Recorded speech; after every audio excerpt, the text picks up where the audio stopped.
Hello and welcome to the show. It looks like we are live on multiple platforms.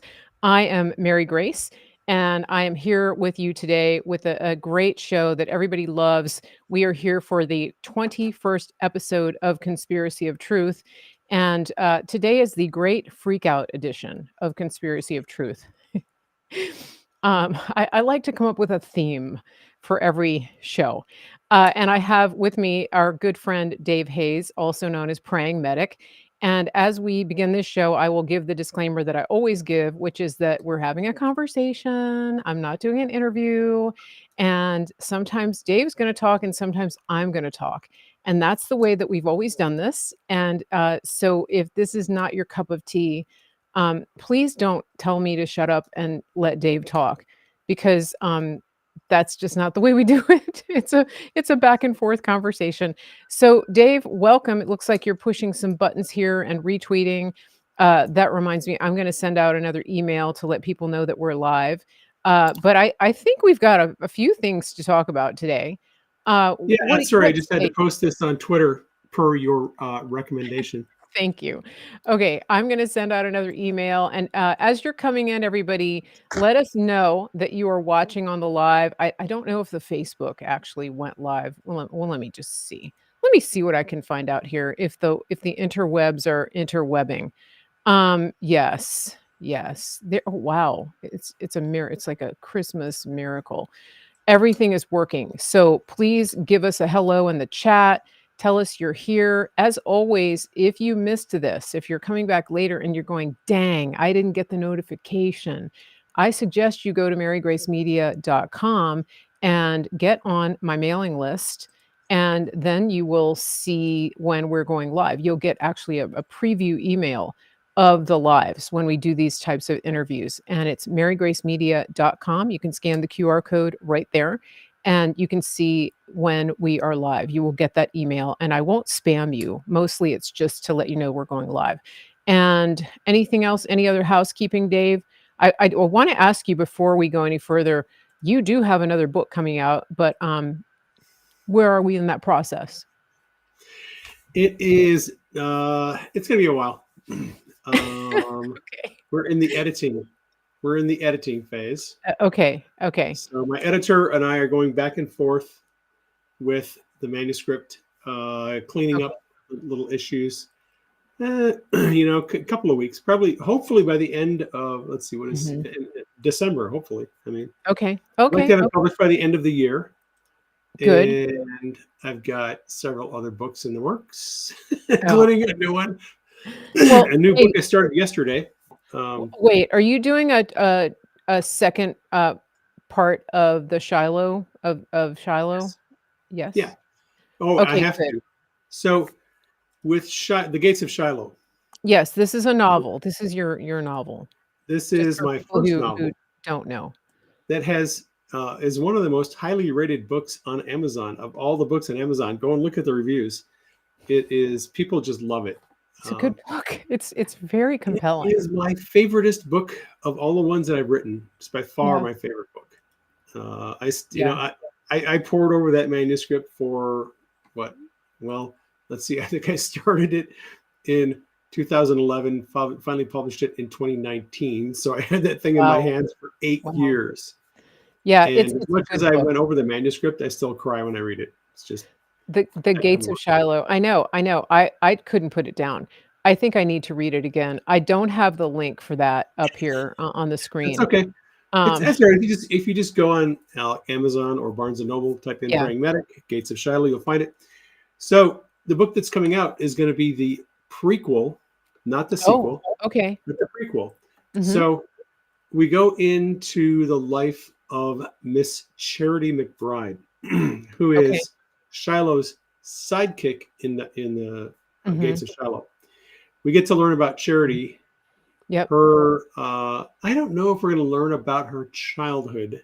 We Okay. might get some snippets of her childhood growing up, her Mhm. early life, uh, and then all of the things that happened to her to get her into this place where she becomes this demon slaying um, goddess of the kingdom of God. Um, And so that book is going to be called The Gardens of Charity. Okay, wow, okay. If anyone out there on social media is saying that this is going to be a semi-autobiographical book, I would just want to say I can neither confirm nor deny those rumors. Okay. Um, so, I do recommend to everybody who's listening, definitely go and get The Gates of Shiloh and read it. It's not very long. It's I don't know, it's kind of just the right length.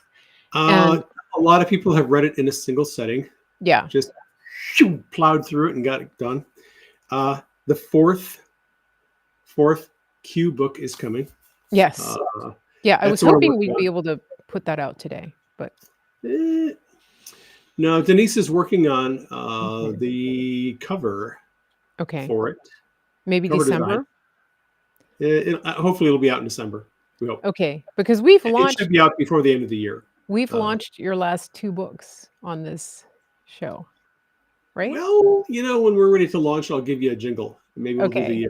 I'm just the saying, I'm just exclusive saying. launch. Yeah, that could be fun.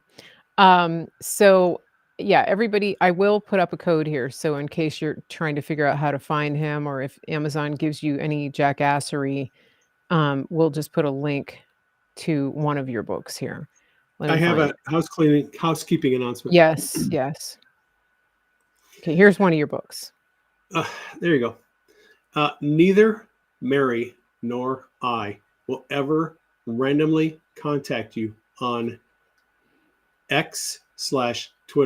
X/Twitter/Facebook or Telegram or any other social media. Or We're not Rumble going to comments. randomly email you out of the blue and say, "Hey, are you ready for the collapse? Are you ready for the shutdown? Let me talk to you about XRP, Bitcoin, my crypto scam. Please, give me your credit card information." I had a woman yesterday who got a call from a guy who was pretending to be me, wanted to scam her out of $2,500. I Wow. have received emails from women who have been successfully scammed out of thousands of dollars because they thought that I was emailing them or text messaging them about some scam. We do not contact people to give them personal invitations to get into our crypto scams or anything else that's going on. We don't. And if you see comments on social media, on Rumble especially, from someone that looks like us but it doesn't have a verified account on it, it's not us. So ignore them. Yes, yes. And I want to show you guys with Rumble because we get a lot of comments on the feed, in the chat, not the live chat, but like after the fact, on the whatever the replay chat. And the name, it'll say something like Mary Grace Official, Mary Grace, Telegram, whatever. I mean, it's crazy stuff. But the name that you're looking for, it has to have that little green badge. You see that little green badge right next to the name? That is the only verified Mary Grace Media account on Rumble. And if you get a comment or a message from anybody else, please report it and block it. And the same thing, Dave's account is also um, verified. There you go. They don't do verification for many people on Telegram, so you just have to really use discernment on there. It's very hard to get verified on there.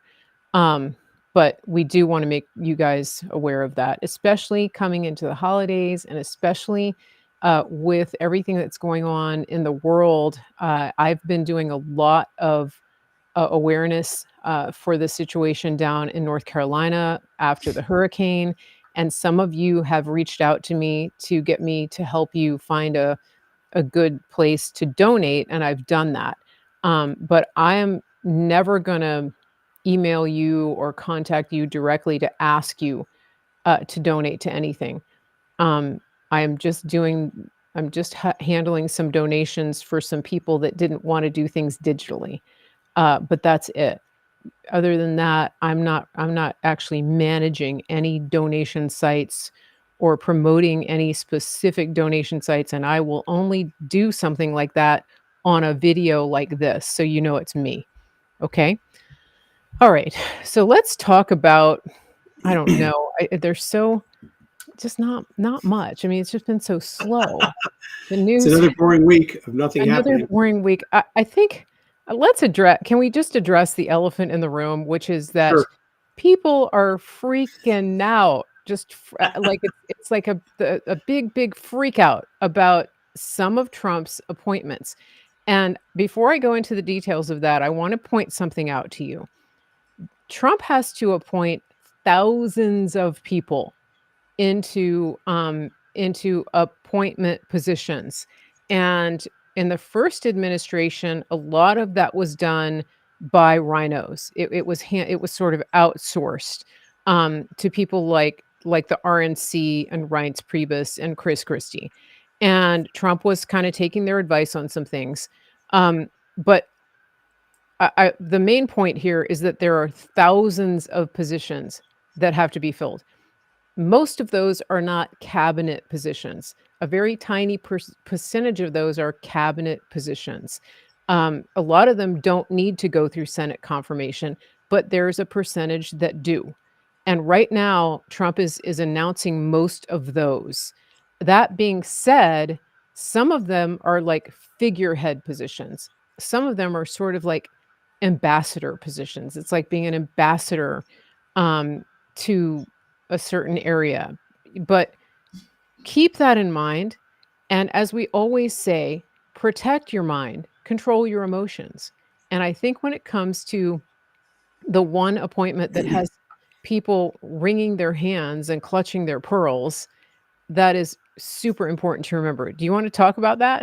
Go Which ahead. one are we talking about? Go Yeah. ahead.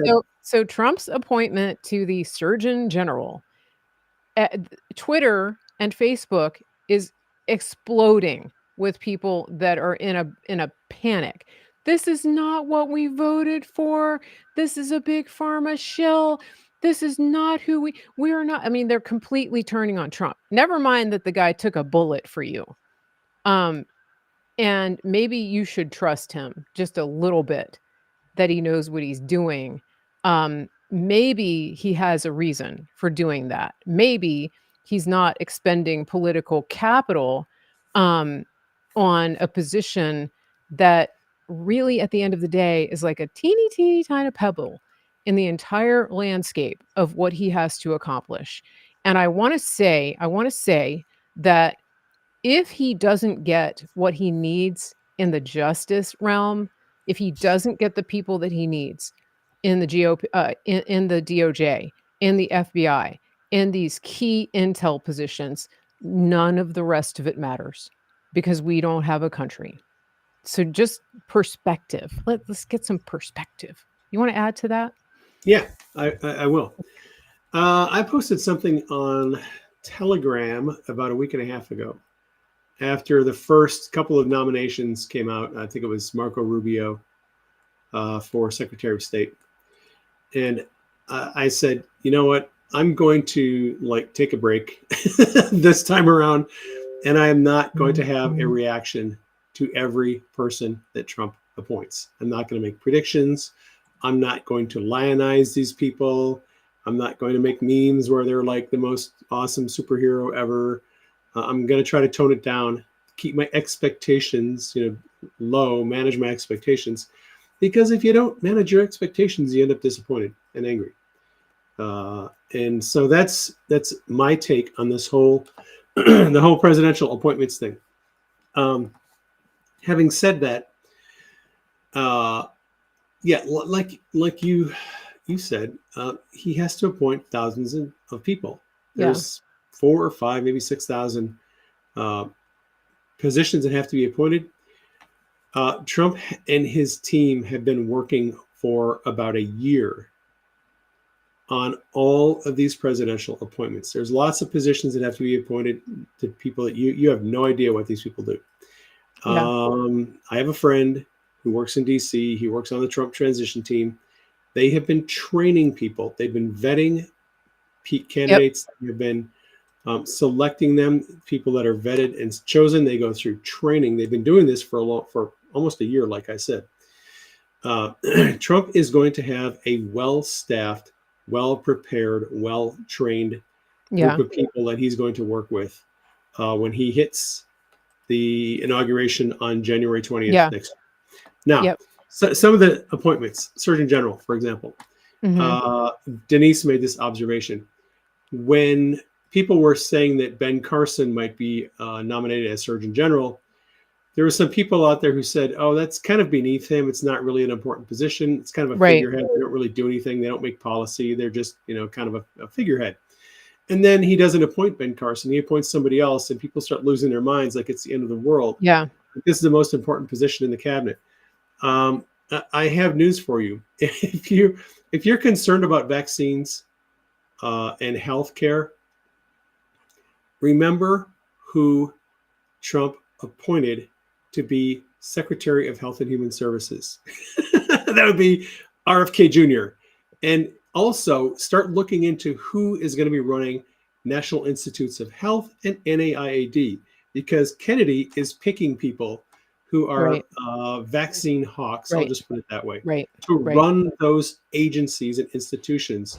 And they're going to be watching this industry like hawks, and Yep. they have big plans for reform. Yep. So I would Yep. not lose my mind about the Surgeon General appointment. It's not that big of an appointment. The people that are going to be working under RFK Jr. Yep. in HHS, those are the people that are going to be really important. Yeah.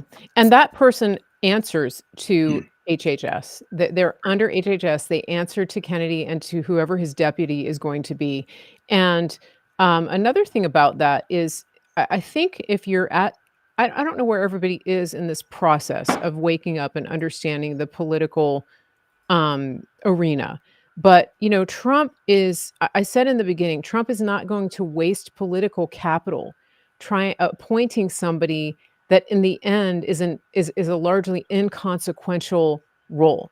He picked Right. a woman that normies like, uh, and remember, not most people still aren't awake to the big pharma, big shot agenda, and Can I so explain something? yeah, yeah, go ahead. Normies. Okay.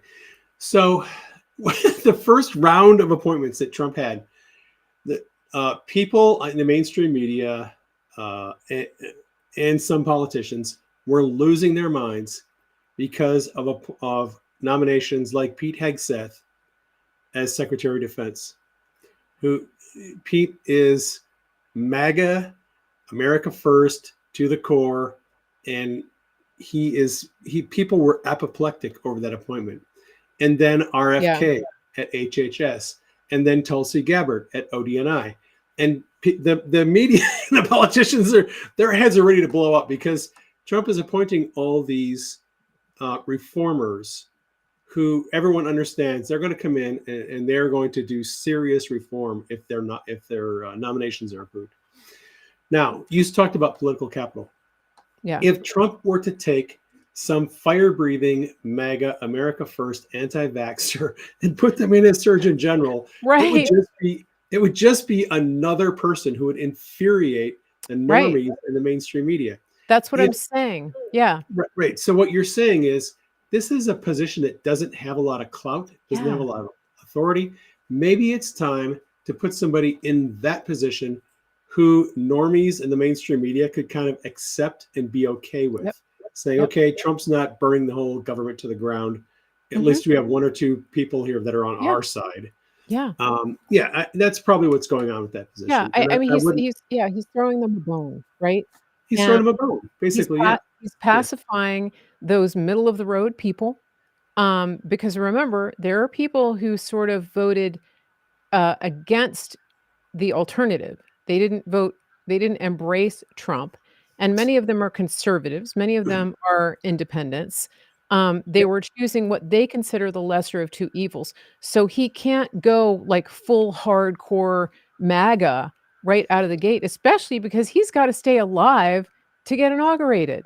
He Can we can't look at the can we look at because the 30,000-foot view here for a minute? yeah, All right, yeah, yeah. let's look at 30,000-foot view. Yep.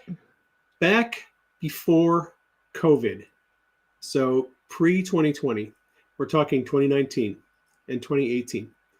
In the middle of Trump's first term in office, after he had made some progress with criminal justice reform. He Mhm. even got people like Van Jones on his side, and some of the other people from CNN and MSNBC who were big advocates of this criminal justice reform program. Trump began to build this coalition of people from both the left and the right and the Yeah. middle and some libertarians. He got the Abraham Accords signed. He brought together people of different faiths, Mhm. and he was building a really nice, broad Yeah. coalition of people from all political The perspectives. First And Step then, Act. and First Step Act, and then COVID hit, Yeah. and COVID served as a wedge to drive people into their own little corners Yeah. of whether it's regard to medicine, vaccines, or whether it's regard to shutting down businesses or Mhm. masking. It ruined that coalition that Trump was building in 2019. And I think what Trump is trying to do is he's trying to get back to that place in 2019 where he was building that coalition of some some liberals, some Yeah. hardcore Democrats, some libertarians, some Mhm. kind of middle of the road conservatives, and some of the America First people. He has to Yep. build this coalition, and I think he's Yeah. if you paid attention at all to his messaging in his rallies over this last year, he has been casting a much wider net to try to bring more people into this tent because he truly does want to unite America. Yes. Why did he bring in Tulsi Gabbard? You and I are not Tulsi Gabbard fans. If No. anyone who follows us on social media knows we're not big Tulsi fans. Yep. However, comma, his decision to bring Tulsi in brought in a bunch of, you know, people who are more liberal, more progressive in their thinking. Mhm. Yeah. His decision to bring in RFK, same thing. On the campaign trail, he said like RFK was like the most far left, he's further left than Nancy Pelosi or AOC. He was like Yeah. so far over, he was a communist, right? Why did Trump bring these people in? Because he's trying to build a large tent that encompasses a lot of people. He wants to unite the country. Your little butthurt problems with a surgeon general who may or may not have your particular view on vaccines is a small little tiny thing Yeah. compared to what Trump is trying to do, which is unite America and heal the divisions and the factions that Obama and his people uh, have been using to divide our country for the last 12 years.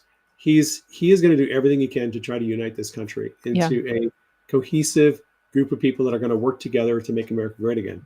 That's the 30,000-foot view. And, thank you. That was really good. Um, one of the things too that I wanna remind people on picking up I'm gonna pick up where you left off, is that, Trump is, he's not a politician, and so if you think that he was just playing at building a coalition just to get elected, and then that he was gonna drop all that once he got into office, then you don't know Trump. He's a man of his word, and that's what he's doing. And so, like, appointing this person for surgeon general, appointing people that you may not ideologically agree with, that's part of his play here. I mean, it's a bigger play to bring this country together and to end the extreme polarization that we have been in for quite some time. That's a big part of what he's doing. And so when it comes to Tulsi, for example, I've never been a fan. I think that people have uh, let their the men especially have been kind of attracted to her physically, and they've confused that with, actual skill. But that's another topic. But I've had other reasons for worrying about her and doubting her. However, I'm willing to take another look and to reconsider and look at new data. And this is something that I want to encourage everybody to do. Now, does it mean that we completely forget the past, that we just sweep things under the rug, things that people said, things that people did? No, it doesn't mean that. So, for example, the woman that's being tapped for Surgeon General, yeah, she said some really stupid things about the issues that polarized us during COVID, one of which was condoning censorship. That was not okay. Um, Hopefully, some of that will come out in the confirmation hearing that, people in Congress who care about those things will ask her to correct the record. I don't know, but I really do want to caution people against completely staying in that insular, polarized, ideological space because it's going to prevent you from seeing where Trump is going and taking this country into the future. And really, the country's on life support right now. And if you're fighting him, it's almost like trying to pull somebody off of a dead of somebody that needs CPR. Like he's giving the country CPR. Stop interfering with him, right? I mean, don't try to pull him off. Like we've got to get this country back. Yeah. Yeah. Well, and the other thing is, there are a number of strategic and tactical considerations that Trump has to weigh in nominating these people. We've already seen Matt Gaetz get blown up in his Yeah. nomination Too for Attorney polarizing. General because everyone knows as soon as somebody who is America First or even moderately conservative has to go in front of the Senate to get confirmed, they're Yeah. going to come up with some scandal. They will invent Yeah. some scandal. They will Yeah. invent some kind of crime that they allegedly committed. And there's going to be a smear campaign. Yep. And they launched their smear campaign against Matt Gaetz, and Yep. he decided, okay, I'm out. Yeah. Go on with the process, pick somebody else. I'll figure Mhm. out, what's going to happen later. Yeah. And if he So becomes special counsel, that would be beautiful. yeah, and there's a million positions that Yeah. Matt Gaetz could fill. Trump could appoint him special counsel. He could take Marco Rubio's spot as a senator. Yeah. There's all kinds of things that Matt could do. So no worries there. And Florida is so red. Anyone that gets picked for a cabinet position from Florida is going to be filled with another America First candidate. It's not a problem. So don't worry about Yeah. that. Yeah. But I did want to point out that some of these picks that Trump is making, he's making them because strategically he knows he has to get these people through confirmation. Now, I thought that Trump had picked firebrand, anti-establishment people like Pete Hegseth, Matt Gaetz, Tulsi Gabbard, and RFK because he was going to do recess appointments. And I assumed that if he's going to pick all these controversial people, who would have a real hard time getting through a traditional Senate confirmation process, maybe he was just going to pull a little constitutional judo on the Senate, put them into recess, and then get his appointments approved through recess confirmation, and be done with it. And apparently that's not the plan because Matt Gaetz is out. If he was going to just tell Senate, hey, you're in recess, and I'm going to get my appointments pulled through, Matt Gaetz would not have pulled out. Matt Gaetz dropping out tells me that Trump is probably looking to work with Thune and Republicans in the Senate, not wanting to alienate them right out of the blocks. So it looks like he is going to give Thune a chance to get these confirmations approved in the Senate. And that means there's going to be a battle. That means there's going to be smear tactics played. It's going to be kind of ugly, but that seems to be the tack that Trump is taking. Well, one thing we can console ourselves with is that there will not be a Senator Kamala Harris in these hearings going forward. Like, what happened to her? Who? She's completely disappeared, which tells you that her entire candidacy was a media propaganda production. But I want to, speaking of women, it's very interesting, isn't it, that Trump is appointing so many women, and I think part of that I think part of that is a dig at Mark Cuban. You think he's Um, just trolling Mark Cuban? Come on. I don't know because Elon was trolling Mark Cuban at the MMA fights too. Did you see his glasses? Did you Yes. see that? Oh, you guys have to look that up. It was Oh man. so funny. He just like he didn't have to say anything. He put those glasses on and he keeps I mean, Elon has been um he has been on a meme storm on X for the past Yes, like he has 3 been. days. And anyway, Oh man. he puts up pictures of himself with those glasses on.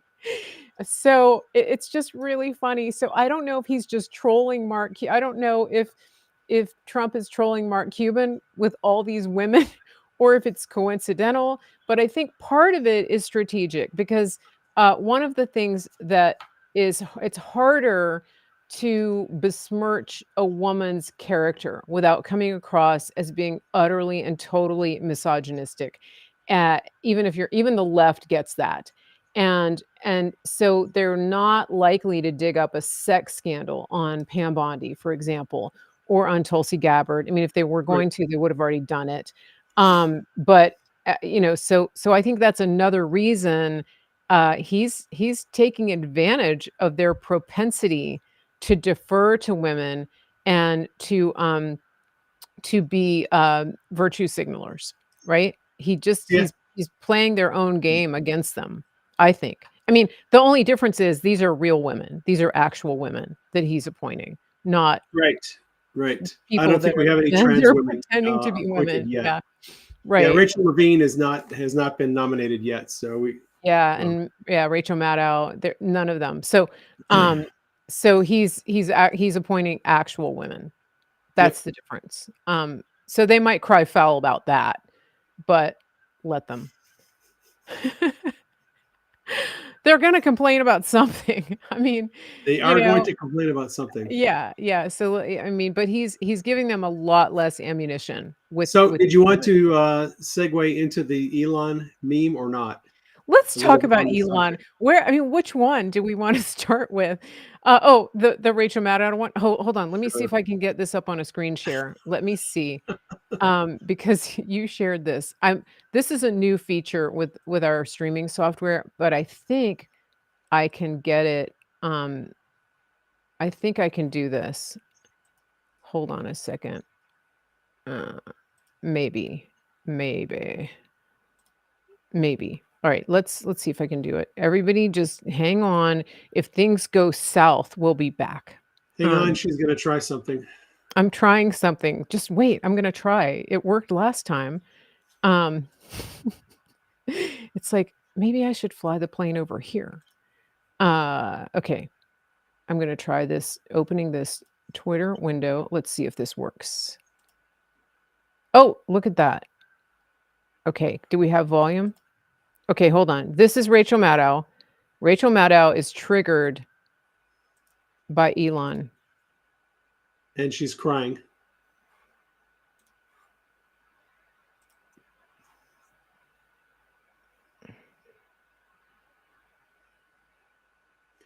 And you can't see the meme. At least I can't.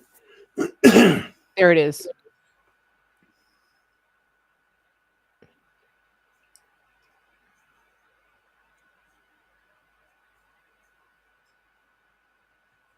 Let's watch it again.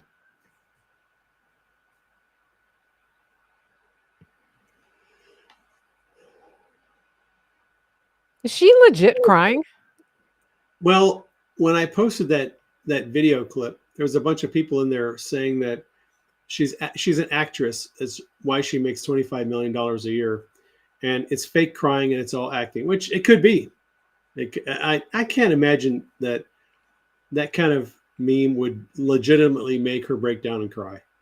I know, I know. It seems like acting to me. Let me see if I can unshare this. Somebody said it's a big blur. Well, my goodness. Okay. That's Well, okay. okay. It's on Praying Medic's timeline on X. It's all So over X. Everyone's sharing it. let me turn this off. Um, okay, so the point is, apparently people can't see it. I tried. All right. We could see it.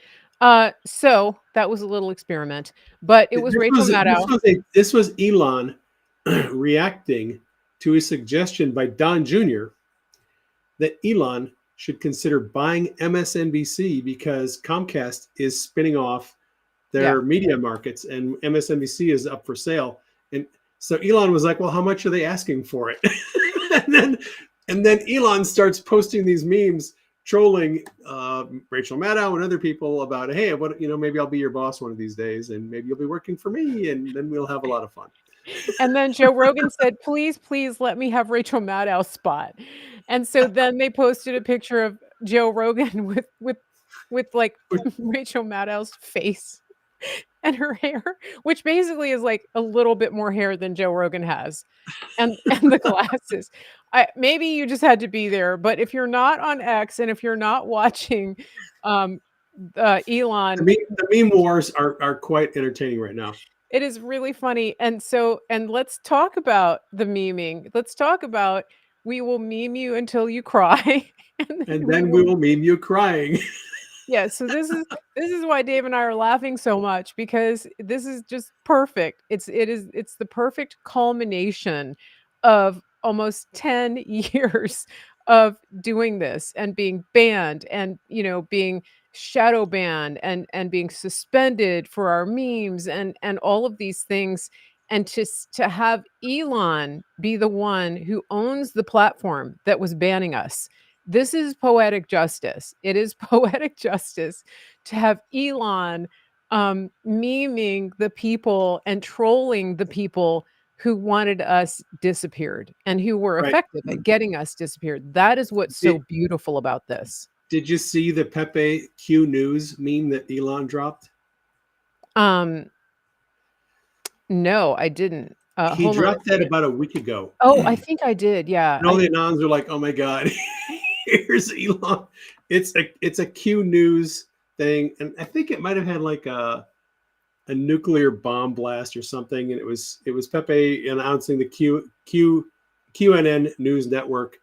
Things are happening, and all the anons are I like, think I "Okay, so saw now that. Elon's dropping overt Q memes." Yeah, yeah, it's so interesting, and, Uh, I mean, it's exciting times, it really is, because of it is. everything that I just explained, and, it's very different. Some of you guys who are on my Facebook, you don't always really get some of the sometimes I post memes and everybody's like, "That's really mean," or, "I don't get that," or, "Why did you post that?" I'm sorry. See, nobody ever says that on my On your Facebook? I page. Well, it's just a Block. different it's a whole different world, you know? So Yeah, it please is. just indulge me if sometimes I post memes that you don't get, if you're on Hey, Facebook, not sorry. all not all posts are for you. That's And right. not all memes are for you. Some of them are not intended for you as the audience. Just let it go and go to the next one. Yeah, it's just my own private little moment. I'm just having a moment. I will So sometimes post things on social media where my targeted audience is two or three people. Out yeah, of the thousands of people that follow me, I will sometimes post something that I know only one or two people are going to get. And everyone else is like, "What? Why is this relevant to it?" Like, I don't understand it. I don't get it. Everyone's like, "What's the point?" Like, it's not for you. I think that actually brings up something that I think it's a good this is a good time to remind people that Trump does that. That He does. when he gives, now he hasn't done rallies, but I think he said they're not really over. But he's He gonna said that start. he wants to do rallies after he is elected, and Yes, he did. yeah. He did some rallies while he was in the White House the first time. So Yeah, and we're gonna have a whole year of the celebration of the 250th, birthday yeah, of America. he So just I'm won't be sure. campaigning. He'll be, Right. inspiring and Yep, casting yep. his vision for America rather than campaigning. Kind of like his 4th of July speech that he gave on the mall the one time when Yeah. he did Oh, that, which was very inspiring. yeah. Um, and but one thing too, we're gonna get, White House press briefings back. It's gonna be so Boy, good.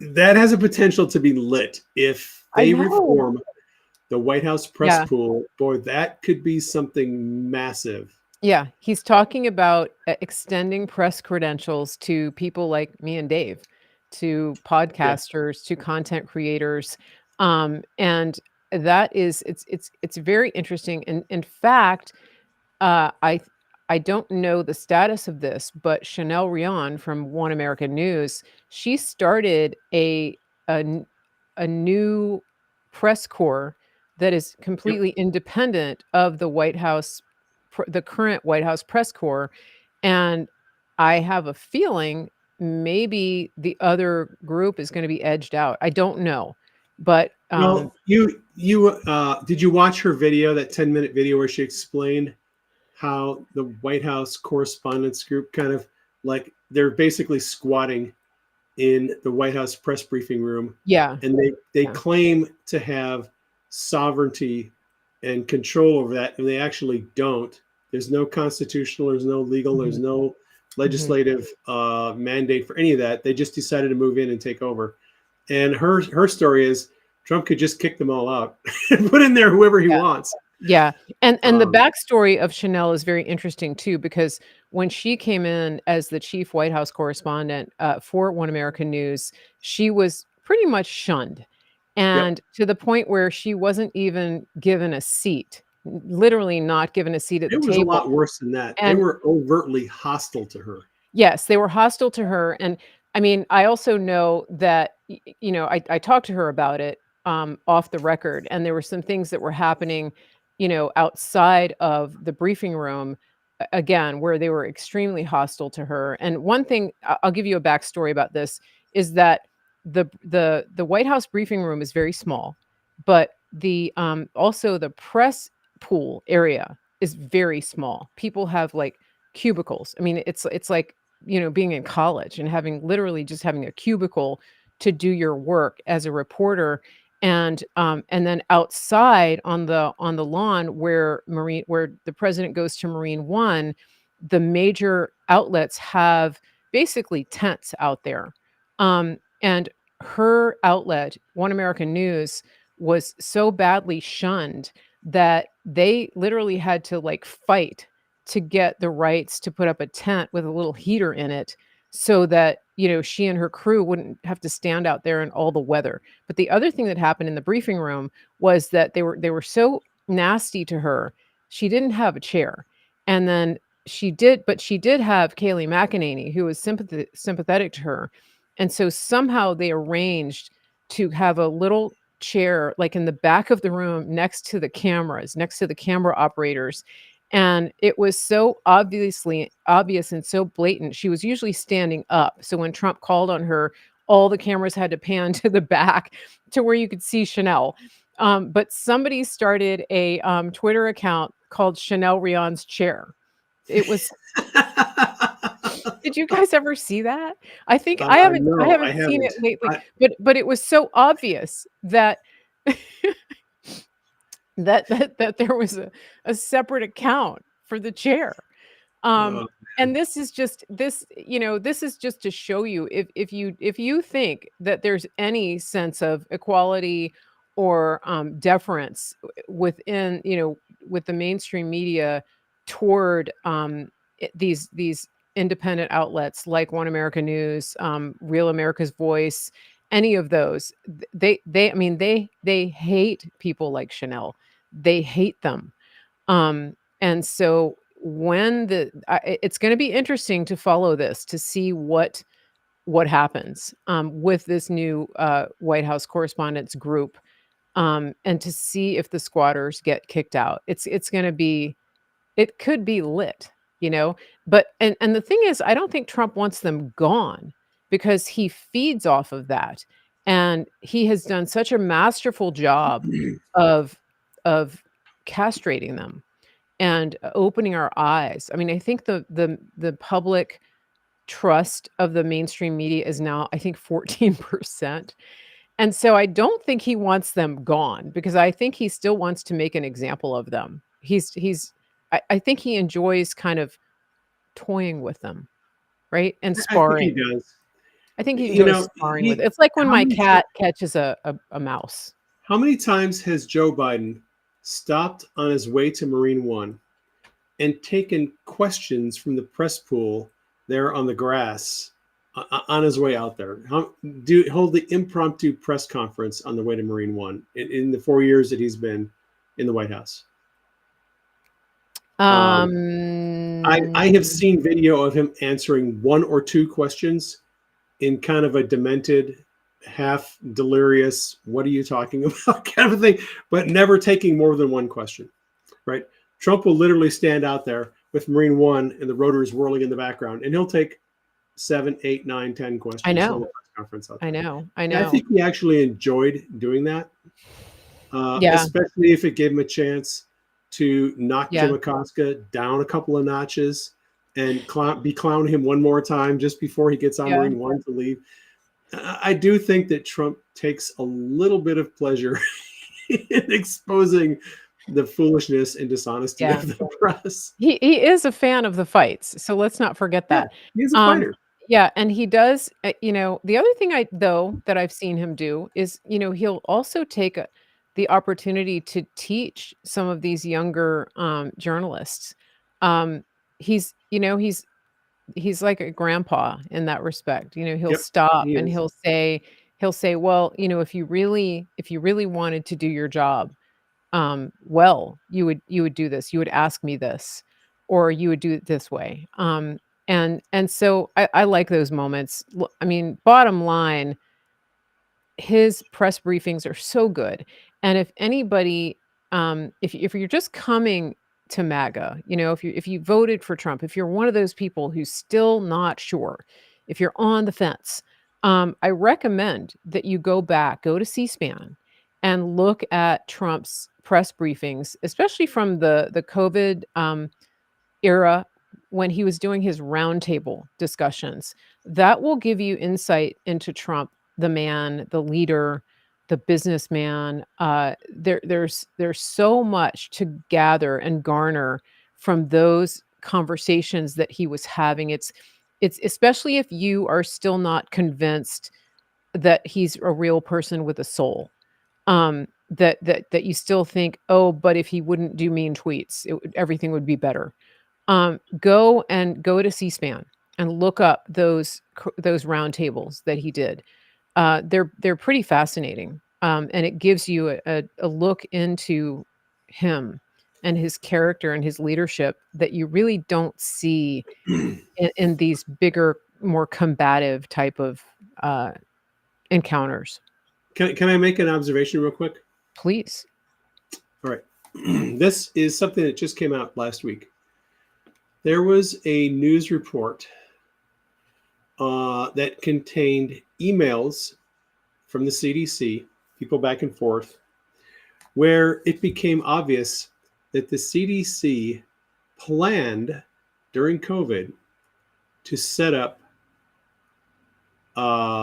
nationwide quarantine areas for COVID, where they would basically lock people down indefinitely. That was their plan. The plan was because of the way that vaccines have to be tested. If you're going to do typical vaccine testing, it's, phase 1, phase 2, phase 3 testing takes years, 3 to 4 or 5 years for vaccines to be approved the normal way that vaccines are approved. The CDC had a plan to do nationwide. They had set up plans to have basically encampments where they would mandate quarantines for people for years. This would mean shut down businesses, destroy people's careers, destroy their families, rip them apart. They were going to destroy society. They were going to destroy the economy. They were going to destroy businesses. They were going to kill people, giving them as many vaccines as they could while they were testing the vaccines they were giving people. They had a very evil, I need to nefarious see plan. that. Wow. They had a very nefarious plan. And I've talked about this over the last, 3 or 4 years. Whenever someone pops up on the radar saying, but Trump was pushing the vaccines and he was trying to kill people and he says that he saved lives and that's BS because he was pushing the vaccines.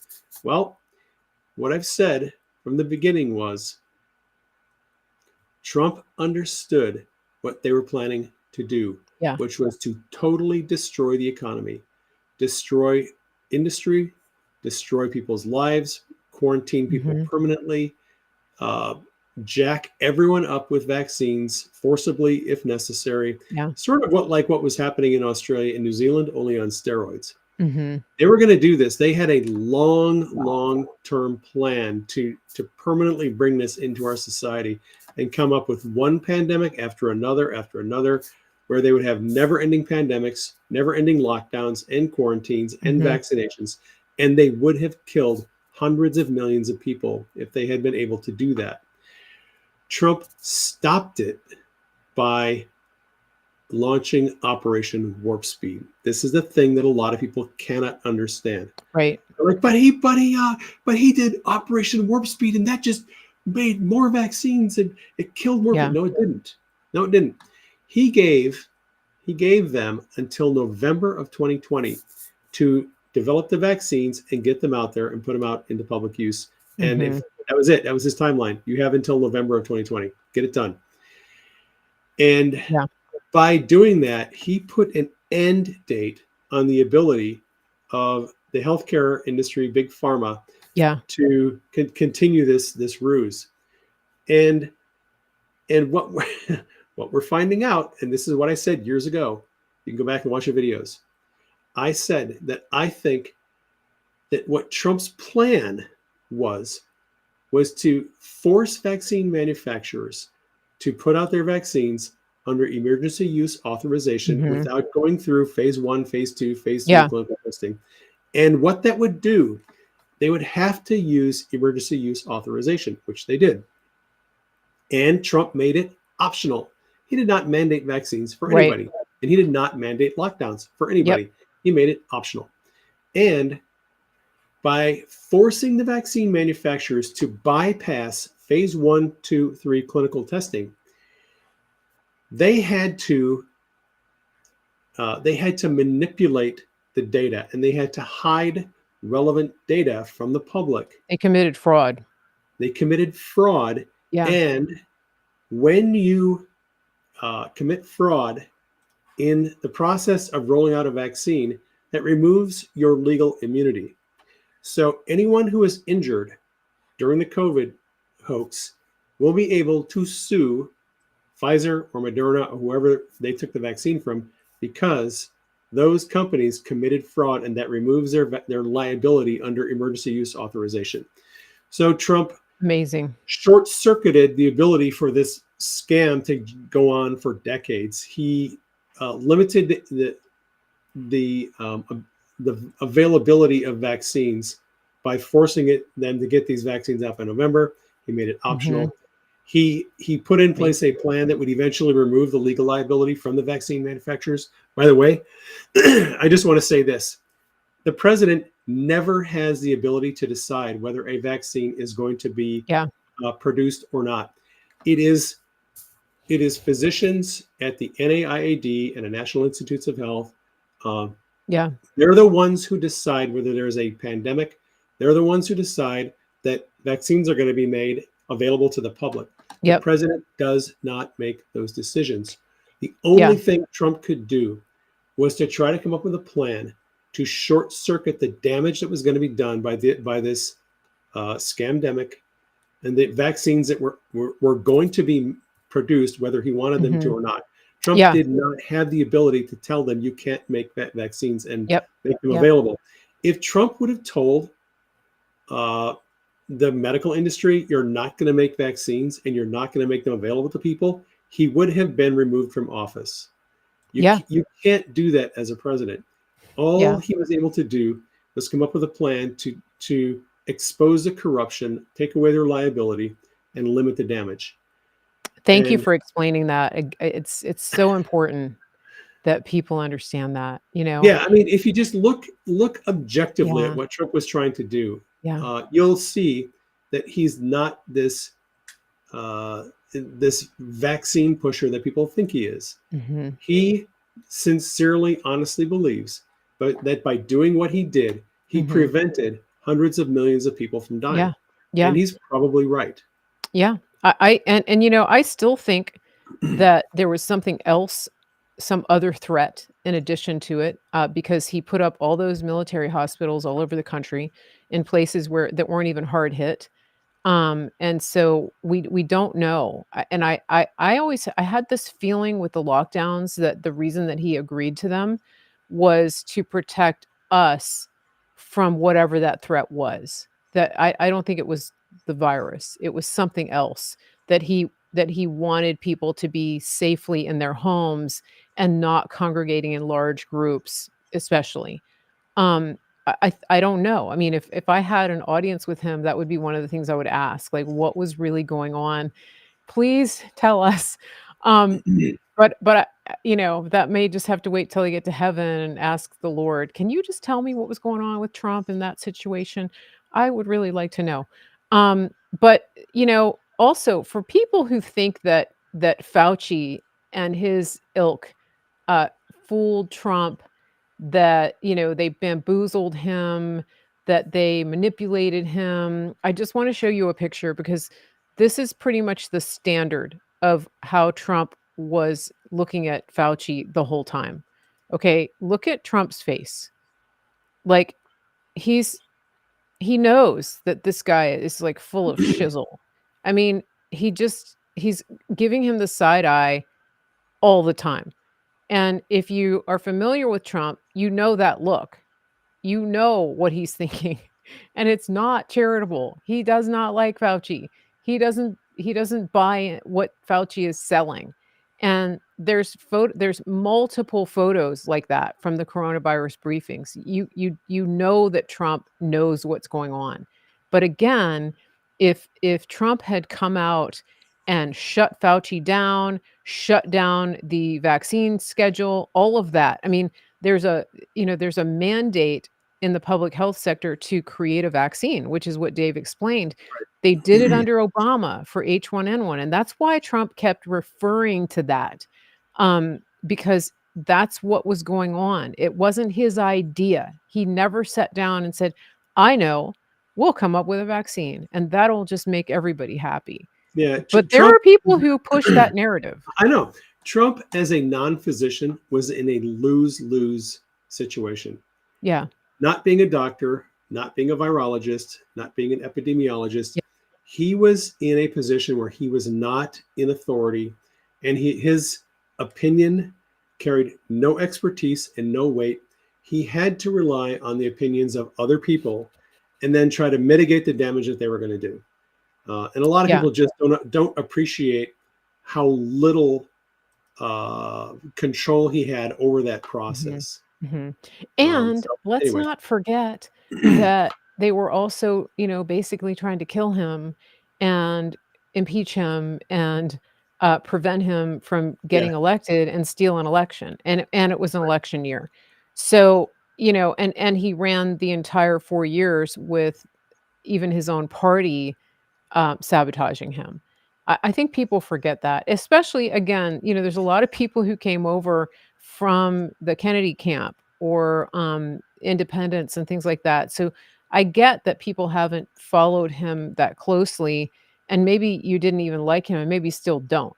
Um, and you don't have to like him, but you're missing out. I'm just gonna say you're totally missing out if you you don't are. if you don't take a deeper look at just the brilliance of this man and what he was able to accomplish in spite of all that.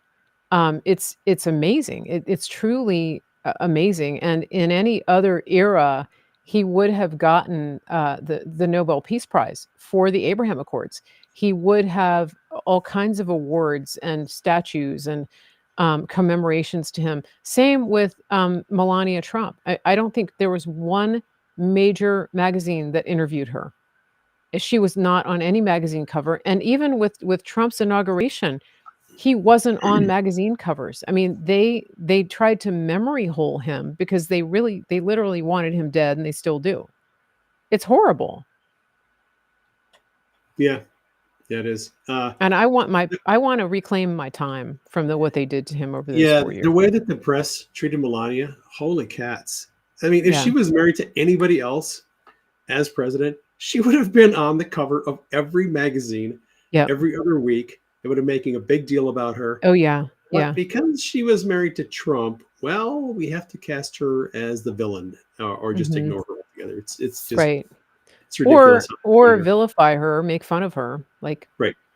"Okay, guys, you're really into immigrants, but for somehow Melania doesn't make the cut." Double standard much? Dave, I think it's that time where we're gonna take a little break. All right. Um, and, anybody who's in the listening audience, this is the time for you to refresh whatever it is you need to refresh. Um, but don't turn your volume down because I want to share with you a little bit about how you can support the show. If first of all, if you like what you're hearing today, please follow or subscribe wherever it is that you're watching. I want to encourage every single person here to go to two places if you're not already. I want you to subscribe to my Rumble channel and I want you to go over and follow my X channel. The X channel is at Mary Grace TV, at Mary Grace TV. And that's important because I want to tell you that I am going to be focusing more and more and more of my efforts on that platform, especially as they're improving the video capabilities and that type of thing. I'm basically moving my base camp from Facebook to X, and so if you're not prepared, you're going to miss out. And there's reasons for that, part of which is the way that Facebook has been acting, especially with my monetization. I won't go into detail, but suffice it to say, we're moving camp over to X. So be prepared. And does it mean you'll never see me on Facebook? No. But the real news that I don't want to get censored, it's going to be on X. So be prepared for that. Um, how can you find my channels? You can go to marygracemedia.com and you can find all of my channels right there at marygracemedia.com. And the other thing I want you to do is please support the America First companies that partner with us. I'm going to highlight 3 of those companies right here in just a second. As always, when you go and work with any of those companies, tell them that Mary Grace sent you. We're going to help you get your health dialed in. We're going to help you get all of your Christmas gifts from our friends at My Pillow, and we're also going to help you prep for the zombie apocalypse. So stick around, pay attention, and we'll be right back with more exciting conversation on Conspiracy of Truth, the Great Freakout edition. We will be right back. Let me find these and cue them up for you. Here we go. This is my brother, and I'm Nace, and we're the Grid Down Chowdown, and this is Larry, who is a local rancher that we've partnered with. Now, Larry, you've been ranching for over 4 generations, is that correct? That's correct. I'm 3rd generation, my son's 4th generation, and I've got some grandkids that are 5th generation. Man, that's awesome. We've been here for quite a while, yeah. All right, now, Larry, your cattle is grass-fed, grass-finished, and pasture-raised, just like God intended them to be. Yes, because I want to know what's in that animal, Right. what it's been fed, and so the only way to do that is for us to keep it all natural, just like God has done it for years and years and years, thousands of years. How has partnering up with us helped you and your ranch? Well, it's allowed us to develop a market that we didn't have before, one that can get directly to the consumer, and that's great. And just remember, more importantly, with every package that you buy, we put a salvation track in there. So from the bottom of our hearts, we thank you for allowing us to do what we believe that God has us here to do. And just remember, God loves you. He really does. Amen. Go to griddownchowdown.com and use promo code MaryGrace. More now than ever on healthcare, and we're sicker than almost anybody in the world. We've put our trust in a system that's completely let us down. Dr. Troy Sproul and the team at Synapse Center for Health and Healing have changed all that. They are a functional medicine clinic, and they get to the root cause of what's made you sick in the first place. Once they do that, they give you solutions to help you get out of that. This is the way that medicine was meant to be practiced, and this is what they're doing. They're changing the entire system from the inside out, one person at a time, and you could be one of those people. And so when you're working with the team at Synapse, they're giving you solutions and not just prescriptions. That's a game changer for me. When you set up a free discovery call with Synapse, you're starting on a journey of healing. You're starting on a journey of getting answers. And that's why I've partnered with them, because I want you to be healthy. I want your family to be healthy. I want you to have all of the resources that you need to steward the body and the health that God's given you. Go to officialsynapse.com and tell them Mary Grace sent you. That's Official Synapse, synapse.com.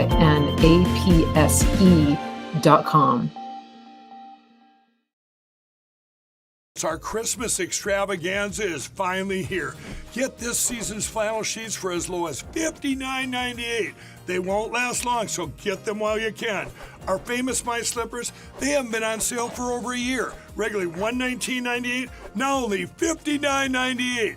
Our 6-piece towel sets are back in stock with extremely limited quantities, only $29.98. With hundreds of MyPillow products, there's something for everyone on your Christmas list. Bathrobes, duvets, quilts, down comforters, and so much more. So go to MyPillow.com or call the number on your screen. Use your promo code to save on all MyPillow products. For example, flannel sheets for as low as $59.98, or our 6-piece towel sets, just $29.98. But that's not all. I'm extending our 60-day money-back guarantee until March 1st of 2025. Plus, all orders over $75 or more ship absolutely free.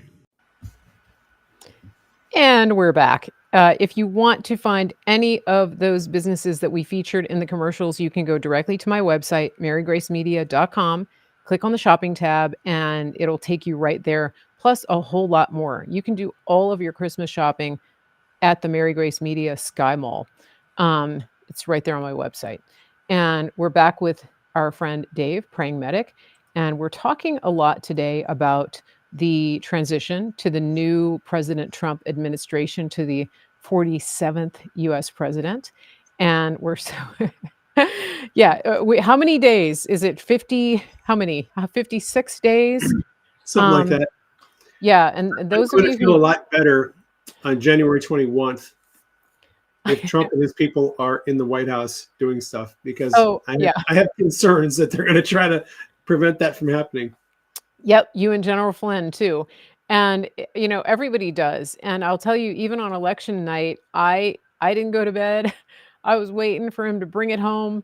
And I think a lot of people felt that way because they absolutely bamboozled us and completely, pulled the rug out in 2020. So we did get it over the line this time, not without some chicanery on the part, especially in the Senate races. Are we still counting in Bucks County? I think there are some places in California where they're still counting ballots. I mean, you can talk all the crap you want about Maricopa County, but there are counties in Pennsylvania and California, they're still counting ballots or finding ballots, or something is going on. They're doing a recount in the Senate race in Pennsylvania. They did trigger a recount in that. So, I mean, Well, we turned out in large enough numbers that, as Trump asked us to do, we made it too big to rig. They probably tried to rig it and realized it's not going to happen.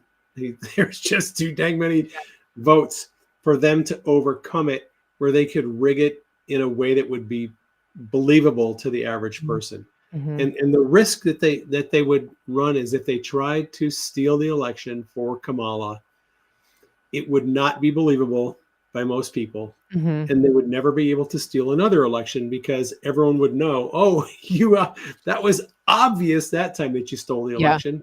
Yeah. So this time they had to let the presidential election go. And I think the steal was really aimed at the Senate and a lot of the down ballot races. I think so too. And obviously in Kari Lake's race, that was pretty obvious. The thing is, anybody that can do basic math could look at the turnout in 2024 and all of the other years in modern history compared to 2020 and wonder. I mean, you have to wonder if you have even two brain cells that fire together, you would have to look at that and go, what happened to those extra 15 to 20 million people that voted for Biden in 2020? Like, where did they go? How Right. did they all just deport themselves? Did they die? How come they didn't turn out to vote? Any intellectually honest person would ask that. But let's talk about the transition and the countdown to the inauguration.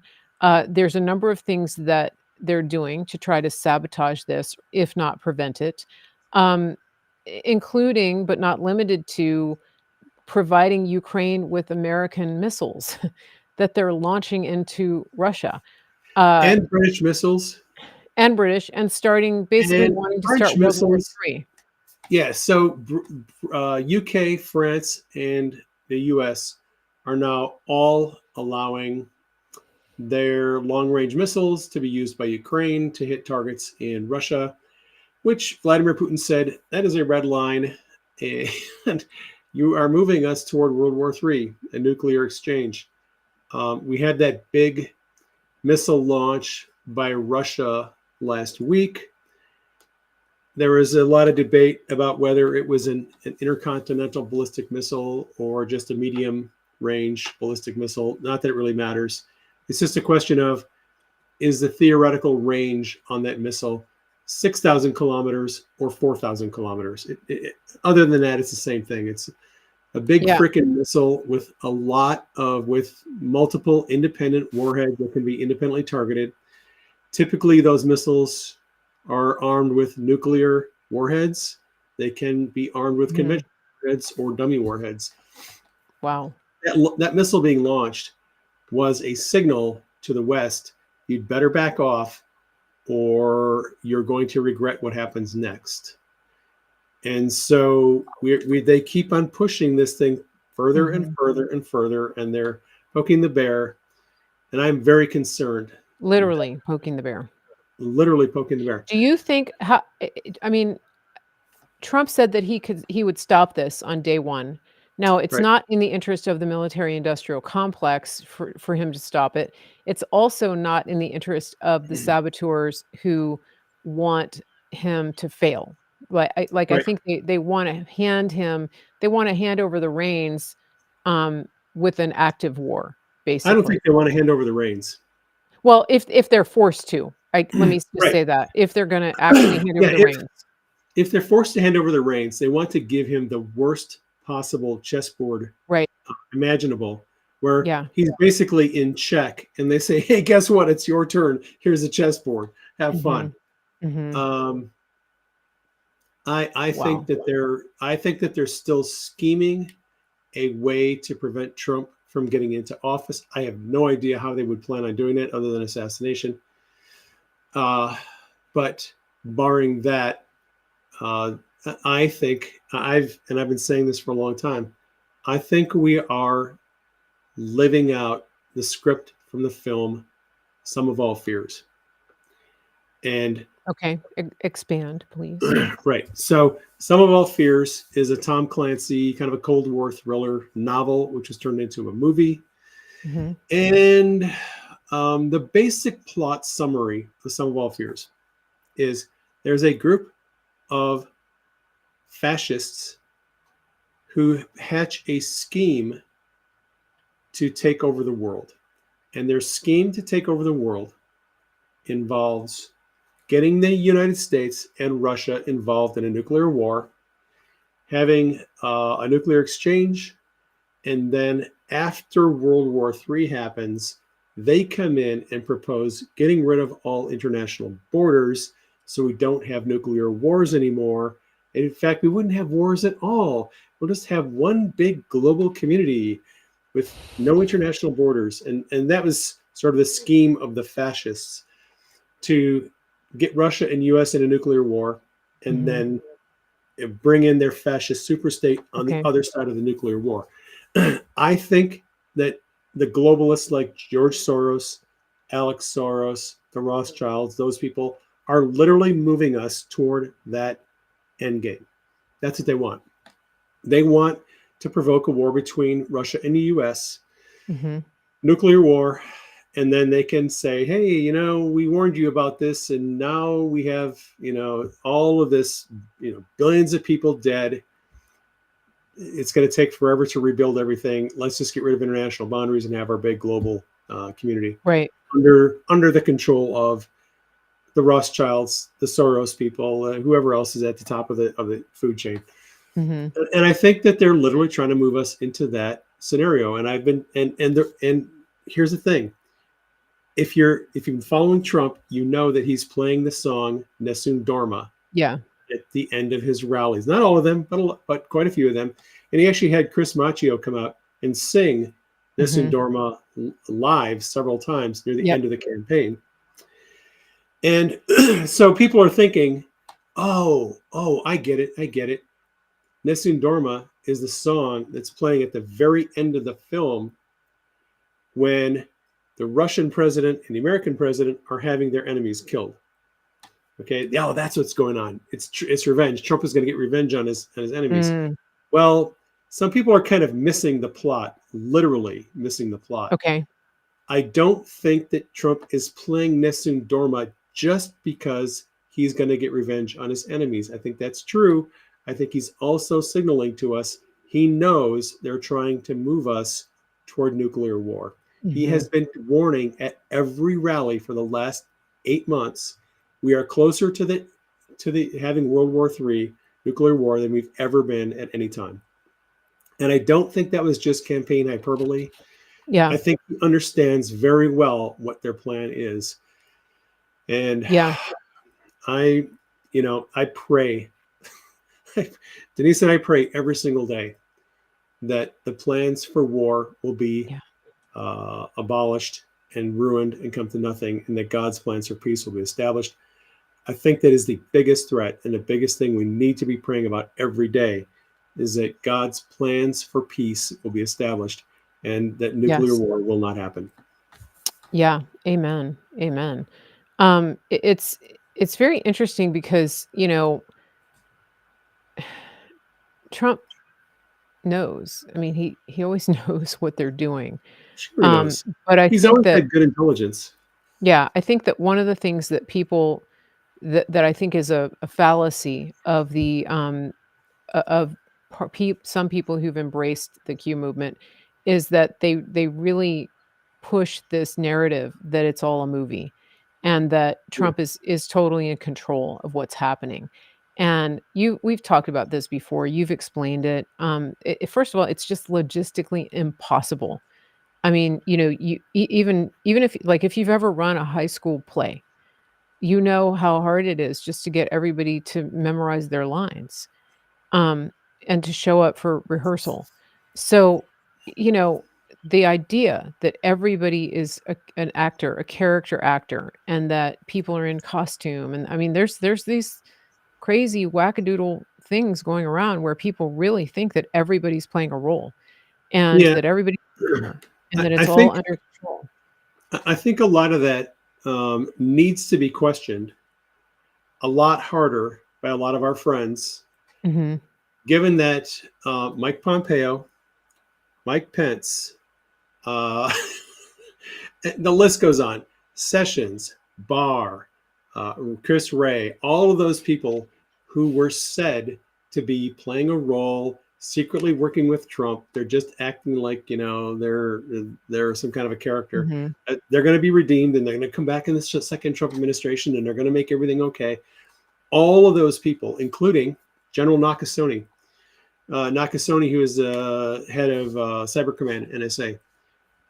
We were told by Q, Nakasone was a good guy, patriot. Ezra Cohen, Watnick, has been out there just putting Nakasone on blast this year. How I wasn't aware of Nakasone enabled and supported the unconstitutional surveillance of U.S. citizens, and that Wow. America is going to be much better with Nakasone in retirement. A lot of these people that we have been told are white hats who have been secretly working with Trump, making everything okay. All of them are being exposed Mhm. as Yeah, interesting. rhinos at best and Mhm. deep state sympathizers at worst. Wow. That is why Trump is not bringing anybody from his previous administration into his new administration, other than a few people like, Stephen Miller, and people like, what's his name, from Office of Management and Budget, honey, Russ Vogt, Oh, Russ okay. Vogt, Gorka, and obviously Dan Scavino and Trump's closest people. But in the cabinet positions, almost no one. The department secretaries, almost no one is going to be returning. Rick Grinnell, Yeah. obviously. Yeah. Ratcliffe, yes. Yeah. But a lot of the people we're told were patriots, secretly working with Trump. They're gone. They're going to be swept Yeah. into the dustbin of history. Interesting. And it's my belief is that, and look, this is hard for me to say because I absolutely believe Q is legitimate, but I think Q seriously overestimated the loyalty that these people had to Trump and the country and their jobs and the mission. And I think a lot of these people were very self-serving, had weak character, did not have the moral strength to stay true to the mission. And I don't think that they were in control as much as we were led to believe, and they're certainly not in control now. Right. And if we make it to January 20th and Trump is inaugurated and he gets his administration, it is going to be some kind of a miracle, because I still think the deep state has some tricks up their sleeve that they're planning to pull to try to keep Trump from coming back in, because they know if Trump comes back into the White House and if he has an attorney general and an FBI director who understand, someone like Kash Patel, for example, or Flynn, or both, if he brings people like that into the administration, into FBI and DOJ, it's over for them. They're all going to end up in prison. So it's a zero-sum game. And either they stop Trump from taking office or they all end up in prison. And I don't think they want to end up in prison. So I think they're going to work on trying to keep Trump out of office. Yeah. I don't know how they're going to do that, but that's my theory. I mean, I think, just the crimes against humanity and the children is really the big common denominator here with a lot of these people. And that's so heinous. And I think that's one of the things that will bring the public together in a way that nothing else could do. I want to talk about appointments a little bit more. There's a big question about FBI director, and people.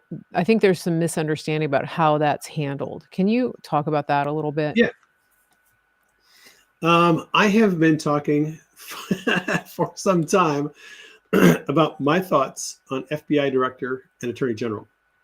So the attorney general is an appointed position by the president. Every president who comes in to office gets to pick their own attorney general, and that nomination has to go through Senate confirmation. All of the U.S. attorneys, this is something to think about. Every U.S. attorney who works for the Department of Justice is going to turn in their resignation effective January 20th of 2025. And that is a routine thing. When you see people on social media ranting and raving about all of these U.S. attorneys, got fired by Joe Biden or turned into resignation, that's normal. Every 4 years, U.S. attorneys routinely, they just resign.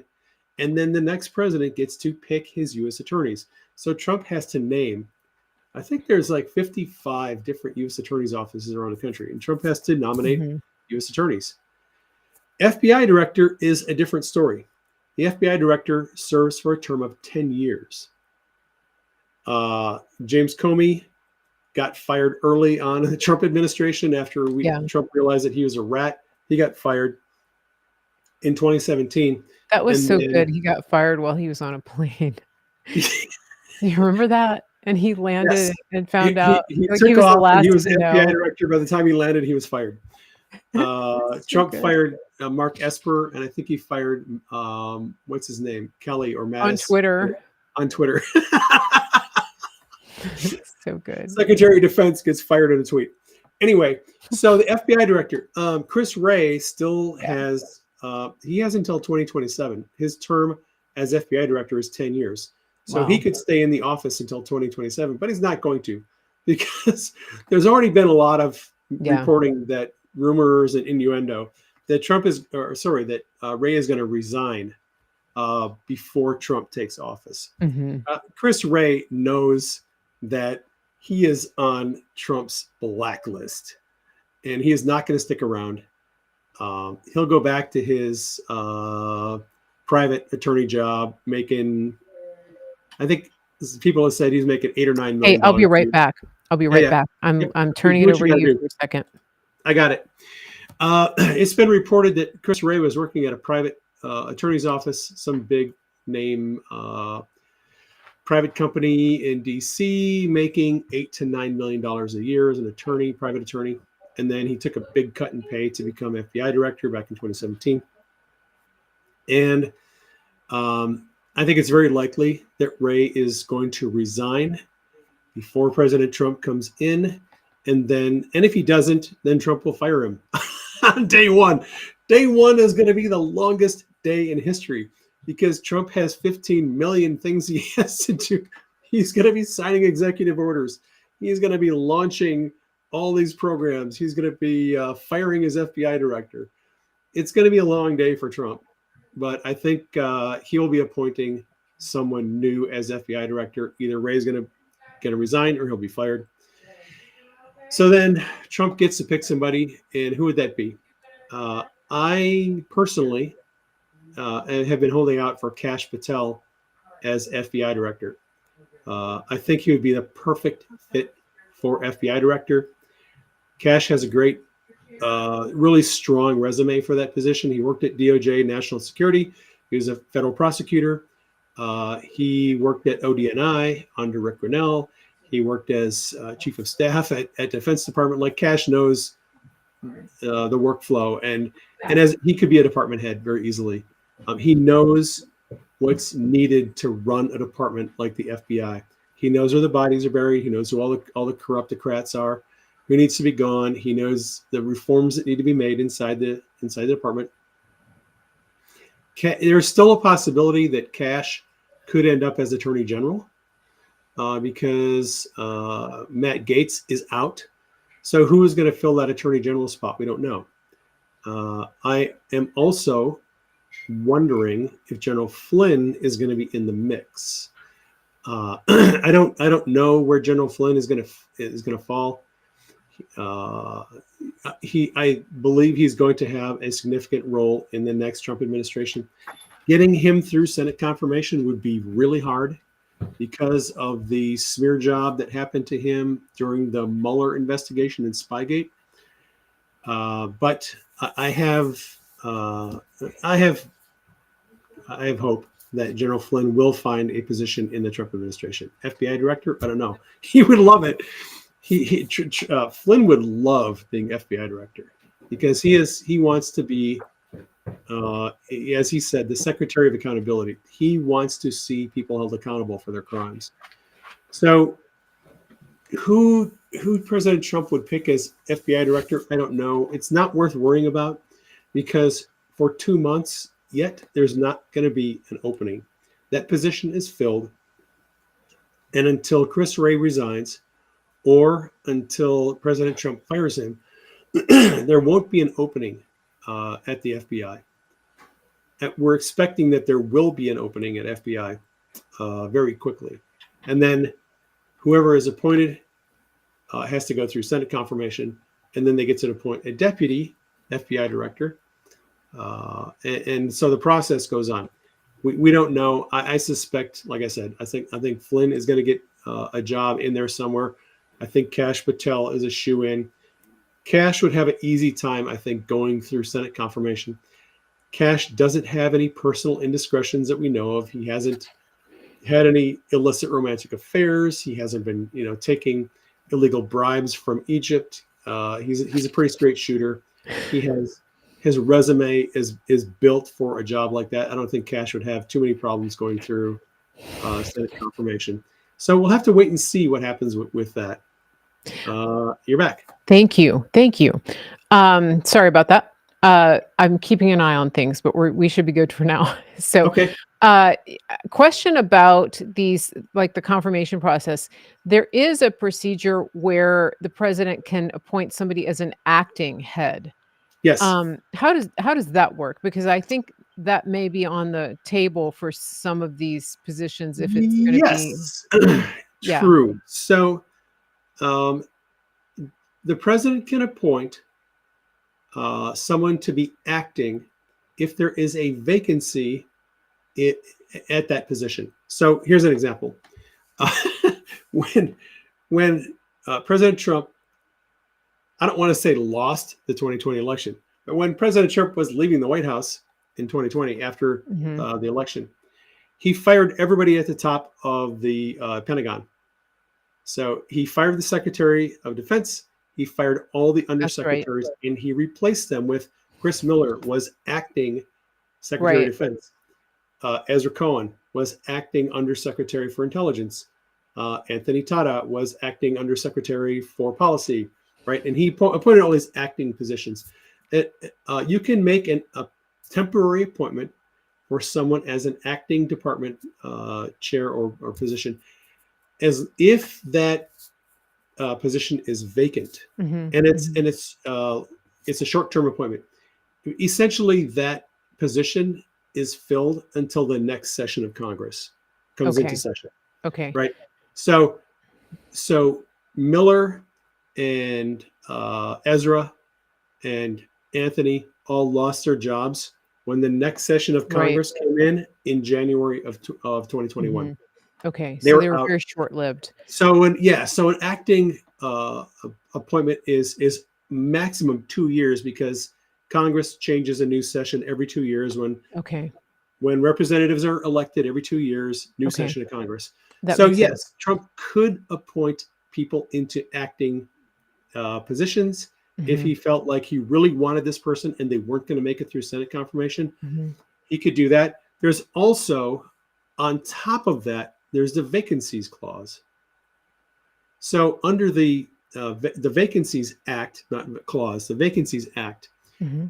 Trump can appoint someone for up to 200 days into a Oh, position I remember uh, that. Yeah. under the Federal Vacancies Act. Okay. So he could put somebody in a position as acting for 2 years, and then he could Mhm. reappoint them under the Vacancies Act for 200 more days, and almost stretch that out to a Mhm. 4 year appointment Okay. without Senate confirmation. Okay. If, Did he do if that with Trump DNI? if Trump really had to get somebody into a position, Mhm. uh, he could do that. Rick Okay. Grinnell was acting DNI, Yeah. at, and Trump had a lot of people who he put in as acting temporary positions because Mhm. he didn't want to screw around with the Senate. The Senate was not under Mitch McConnell in 2020 was not really interested in getting Trump's people approved. So he had to do a workaround. He appointed a lot of acting Mhm. positions and a lot of temporary assignments. Mhm. That's just, Speaking of McConnell, gosh, he's yes, he's like he's like the Hillary of the Senate. dude, Um, just go away. he just, yeah, I mean, he's barely I mean, he's way worse off than Biden. And Yeah, speaking of which, like, Biden came out with a spring in his step, after Trump got elected. Like, did he vote for yes, he Trump? did. Did Biden vote for Trump? Um, I I Probably. think he did. I think Jill did too. They're She was so wearing a pissed. red pantsuit when she Yeah, came they're out of so the. pissed off about the coup. I think that was just a big, you know, uh, You know, the big bit of irony favor. is all of the people in at the top of the Democrat Party, they all hate each other. Yeah. Oh, They yeah. all hate Obama. They all hate Yeah. Hillary. They all They're hate all Biden. None of criminals. them like each other. They can't stand each other. Yeah. Yeah, It's they're just all really weird how they're forced to sort of work with each other, but they all can't stand one another. I know, they're Oh all man. criminals, and, but I wanna talk about McConnell because of a couple of things. One is, well, so whoever is the Senate Majority Leader, which is gonna be Thune, right? Um, Right. is that right? Yeah. Yes. So I mean, hopefully, it's not gonna be McConnell 2.0, but McConnell is gonna be ahead of the Rules Committee, which really is kind of like same but different. Isn't it? I mean, he's going to be able to sabotage Trump from that position. And that brings me to my question about recess appointments. We talked about that when we opened the show today, but we didn't really dwell on it. And that is something that Trump is asking for, the ability to do that. Can you Yes. explain what it is and explain what Mitch McConnell did to prevent that the entirety of Trump's first term? Yes. So there is a provision in the Constitution that allows the president to appoint positions that would normally require Senate confirmation hearings. If the Senate is in recess, the president can take advantage of that time and just make appointments, and they get approved automatically if the Senate is not in session. Okay. Those under the recess appointments clause in the Constitution.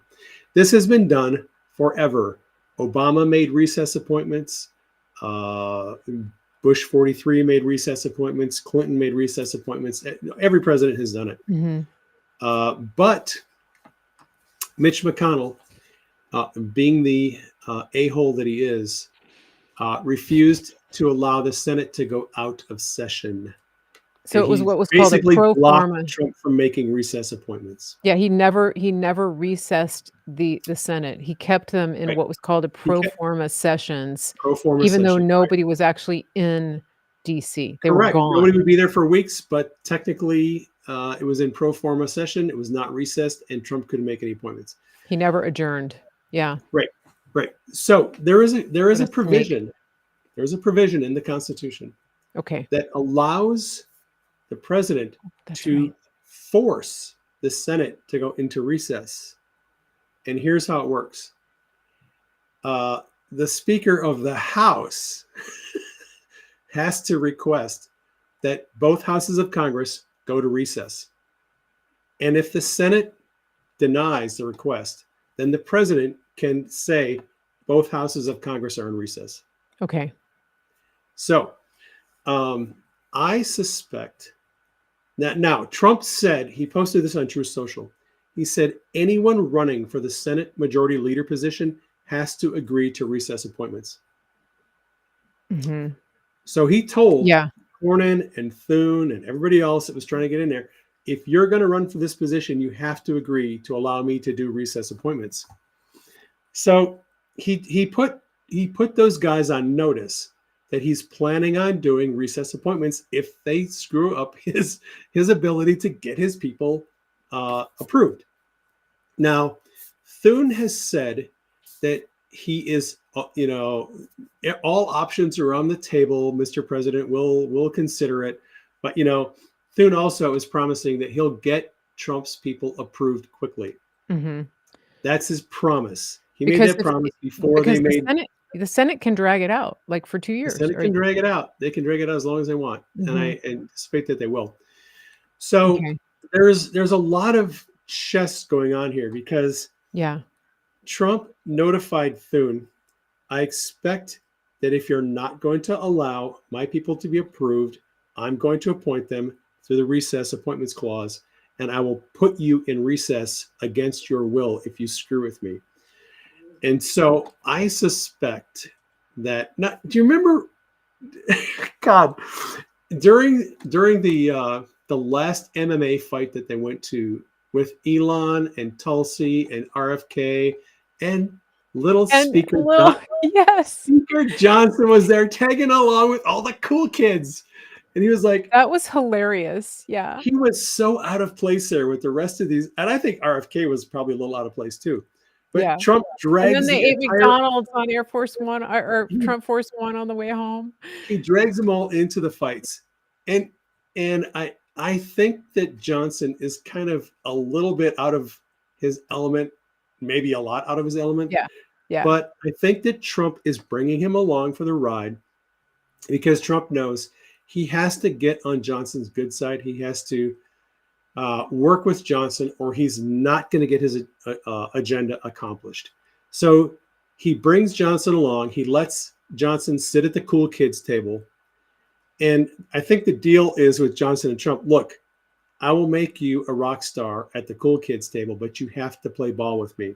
And Right. that means if the Senate starts screwing with me, and if they're Mhm. not going to get my people through their Senate confirmation, I need you to request to Mr. Thune to go into recess. And when he Mhm. rejects and he says no, then I'm going to Okay. put you in recess and then I can make my appointments. I think Trump Yeah, has probably set some of this up ahead of time. that's called leverage, everybody. That's called leverage. Leverage. It's That is leverage. leverage. And Trump Yeah.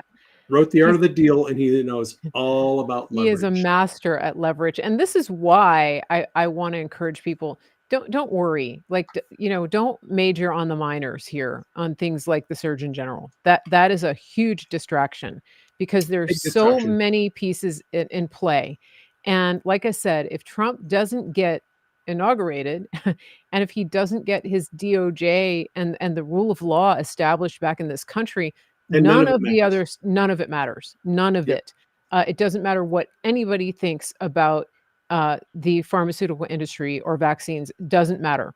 I'm not saying I don't care about it or that Trump doesn't care, but there's a priority list here, and these things have to happen before those things can take place. Um, and I want to ask about Matt Gaetz. Give me just Okay. 1 second. 1 second. We're probably going to have to wrap up here in about 10 minutes. Okay. But I do want to ask about the secret, the little secret that Matt Gaetz and Trump had going Okay. into this. And I'll be right back. Okay. Yeah. So Matt Gaetz and Trump did not have a secret. that is a misconception that a lot of people have. When Trump was at the rally and he was talking to the audience and he said, "Oh, I have a little secret. We'll tell you guys what it is later on. After the election." He wasn't talking about Matt Gaetz. He was talking about Mike Johnson. Mike Johnson was the last person he referred to when he was at the rally, and he was pointing over at Johnson, saying, that Mike's going to work with him. There's a big Okay. understanding that Trump wasn't talking about or to Matt Gaetz. He was talking to Mike Johnson. In Got fact, it. Got it. Okay. Johnson Okay. confirmed it a couple of days later, and someone in the media asked him, "What's the secret that you have with Trump?" And Johnson replied, "Oh, it's just that we were going to do something with." It was some just generic non-answer, like we're gonna make it too big to rig. We're gonna win the election or something like that. It wasn't. Oh, okay. He, Got it. he Got it. he didn't want Okay. to tell what the secret was, so he came up with a lame freaking story to cover for what the secret was. He's got I a I grasshopper think has the a lot to secret learn. I think the secret is that Trump has already told Mike Johnson, "Hey, they're going to screw me over in the Senate, and they're not going to approve my nominations. I need you to help me, and all I need you to do when I signal you is you need to request that both sessions of Congress go into recess. They're going to Okay. say no, and then I'm going to put them in recess. It's in the Constitution. That's all I need you to do." Got I it. think Okay. that was a secret. Now, I wanted Okay. to really say something about Pam Bondi.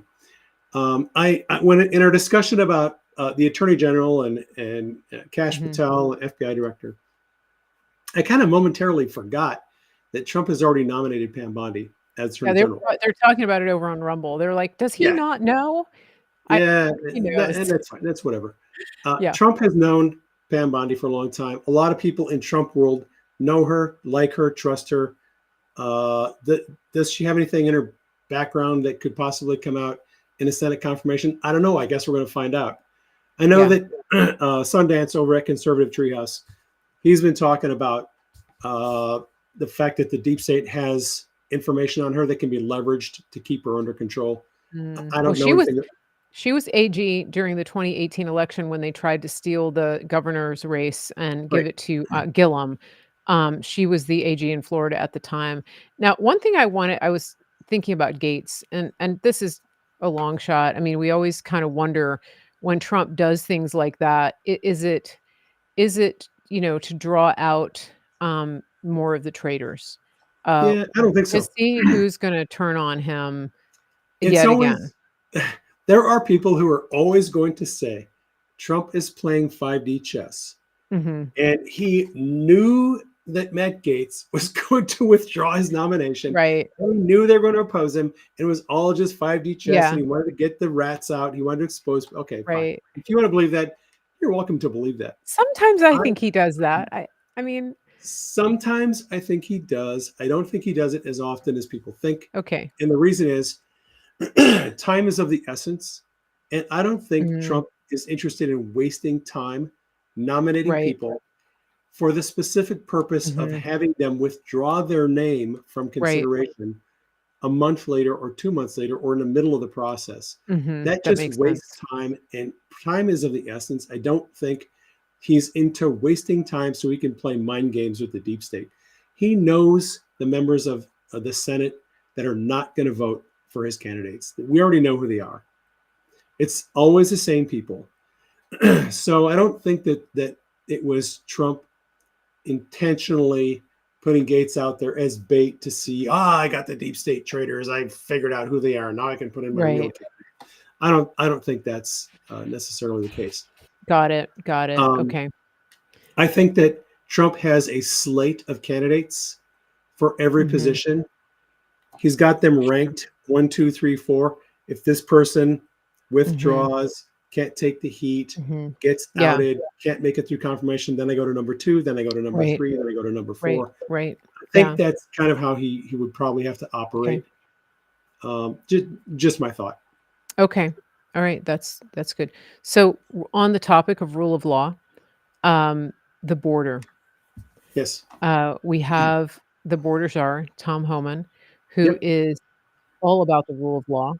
Yep. Um, I think I'm gonna have Sheriff Mack on here pretty soon to talk about how the sheriffs are going to be lining up to help Trump with this deportation.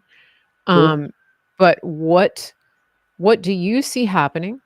For example, you have some people like Rand Paul suggesting that the criminal element be deported, but that other people who have been here have basically an amnesty. Um, what are your thoughts about this? How do you see this playing out? I mean, logistically, the number of people they've brought in, um, I know some are self-deporting, but what about the rest? How's that Yeah. gonna play out?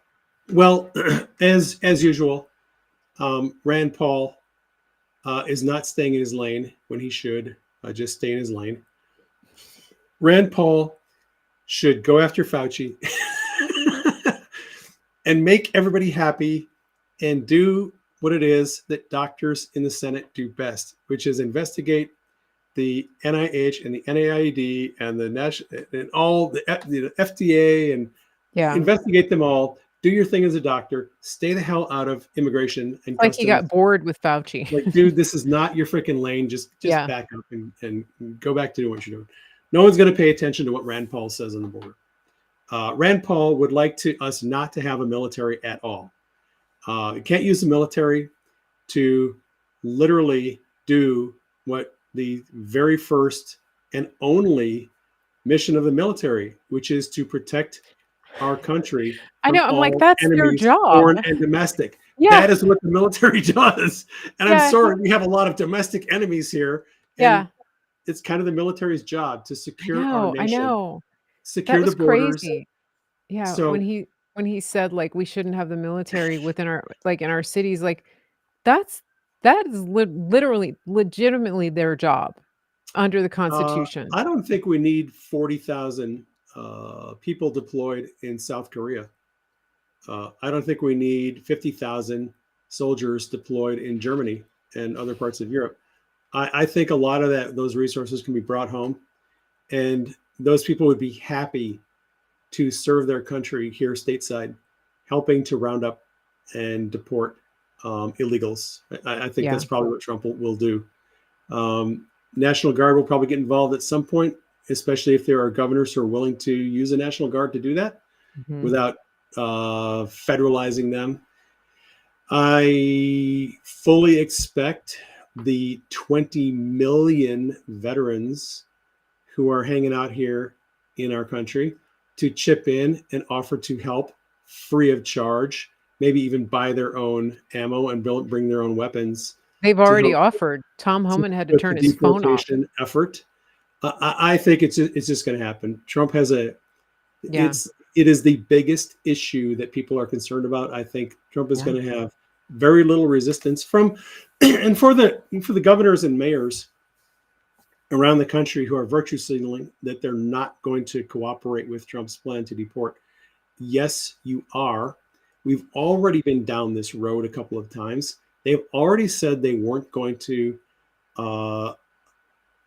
cooperate with the deportation. And when Trump told them he was going to pull all of their federal funding, they then started calling ICE and said, yeah, so we've got 16 inmates here that need to be deported. Today, we're going to have another 32 tomorrow. Just bring your guys by and they can throw them in the wagon and you guys can take them away. They will cooperate when Trump tells them they're going to lose all federal funding. And that's how we dealt with it in the past. These people are they're just making a lot of noise and they're fools. They understand very well how this game is played. I mean, it's, and some of them want like their 10 minutes of fame. And then Tom Homan did say, that they're in violation of federal law for harboring illegal aliens. Yes, there they is would be. that, right? And I hope Tom Homan basically, you know what? I'm either going to be taking you away or I'm going to be taking them away. You decide. Right, exactly. And I think it should be both because they've already violated the law in setting up sanctuary cities and allowing these people, not only allowing them, but giving them safe harbor and defying the law in the first place. So, that's definitely an issue. And so we'll see. But, it's there's also the idea when it comes to justice, when it comes to getting back to rule of law, when we go back to things like Russiagate. Okay, I had Patrick Byrne on the show last week, and it was actually fascinating. But one of the things that he floated was that he thinks, for the sake of, he thinks that we should have something like a truth and reconciliation board like they did in South Africa post apartheid. And they gave people the opportunity to, I don't know if you remember this, that they gave people the opportunity to come clean about everything they did. And if they did that, I mean, don't leave anything out. So you got the military tribunal. And yes, exactly. But if you forgot anything or if you left anything out, then the deal was off. And I haven't researched how it went down in South Africa, but I do know that was a thing that Mandela did when apartheid was lifted. And that wasn't that long ago. But sadly, South Africa has devolved into a very sad state that is just rife with Marxism and DEI. I mean, it's just shy of turning into full-blown Zimbabwe, which is, if anybody knows the history, it's really bad. It's not just, near physically to Zimbabwe. They are very quickly ascending into the third world crap hole. Yeah, they're destroying that nation. Infrastructure is toast. Their power grid is toast. It's just, they are destroying the nation. And that's what they want to do here. That's what they want to do to our nation. Eric Prince has some crazy ideas about what he wants to do, what he would do with these nations that have no ability to govern themselves. And this is a highly controversial subject, but Eric Prince has forced me to do some rethinking. And I follow some guys on Twitter who are very, very good historians. And they're looking at what happened to Rhodesia, Zimbabwe, and what's happening to South Africa and other countries, and how their basic their basic concern is that when you allow communists to come into a country that has been settled and has become prosperous under sort of the Western rules-based order, which Rhodesia was. Rhodesia was a very very prosperous nation at one point. It was a British colony, And then Mugabe came in. And and then you have the commies come in and they destroyed Yeah. that country. And it's been impoverished ever since then. The same thing is happening in South Africa. The same thing is going to happen in Brazil. If Lula gets his way, he is going to destroy that country. And so Eric Prince is put on his hat and he's like, there's something to be said for taking these countries who have demonstrated that they cannot govern themselves and reestablishing a civil government and an infrastructure and an economy that will help these people to become self-sufficient again, rather than just falling into abject poverty and crime and misery. And the guy who was interviewing said, wait a minute. Are you telling me that we need to like put on our colonial hats and go back to the 17 and 1800s and recolonize these nations? And he's like, that kind of is what I'm suggesting. These people are living in absolute misery. Yeah. Someone has to go in there and help them get rid of these communists, get rid of this the worthless governing systems that they've got, and reestablish something that looks like a healthy, prosperous society. So I could see that. I mean, I lived in South Africa, and it was after apartheid, and it was devolving into chaos at that time. I mean, it was very scary. And one of the reasons that I'm so passionate about preventing Marxism in this nation, communism, is because of what I saw with my own eyes happening. And the thing about this particular type of takeover is that it doesn't discriminate. It doesn't discriminate on the basis of race or class. You were just as likely to be ambushed in your car in Nelson Mandela's neighborhood, Bishop's Court, as you were in your township, in the slums. Like, nobody was differentiating, because it was a search and destroy mission that they were on, and it was incredibly violent. And it was, I mean, it was scary.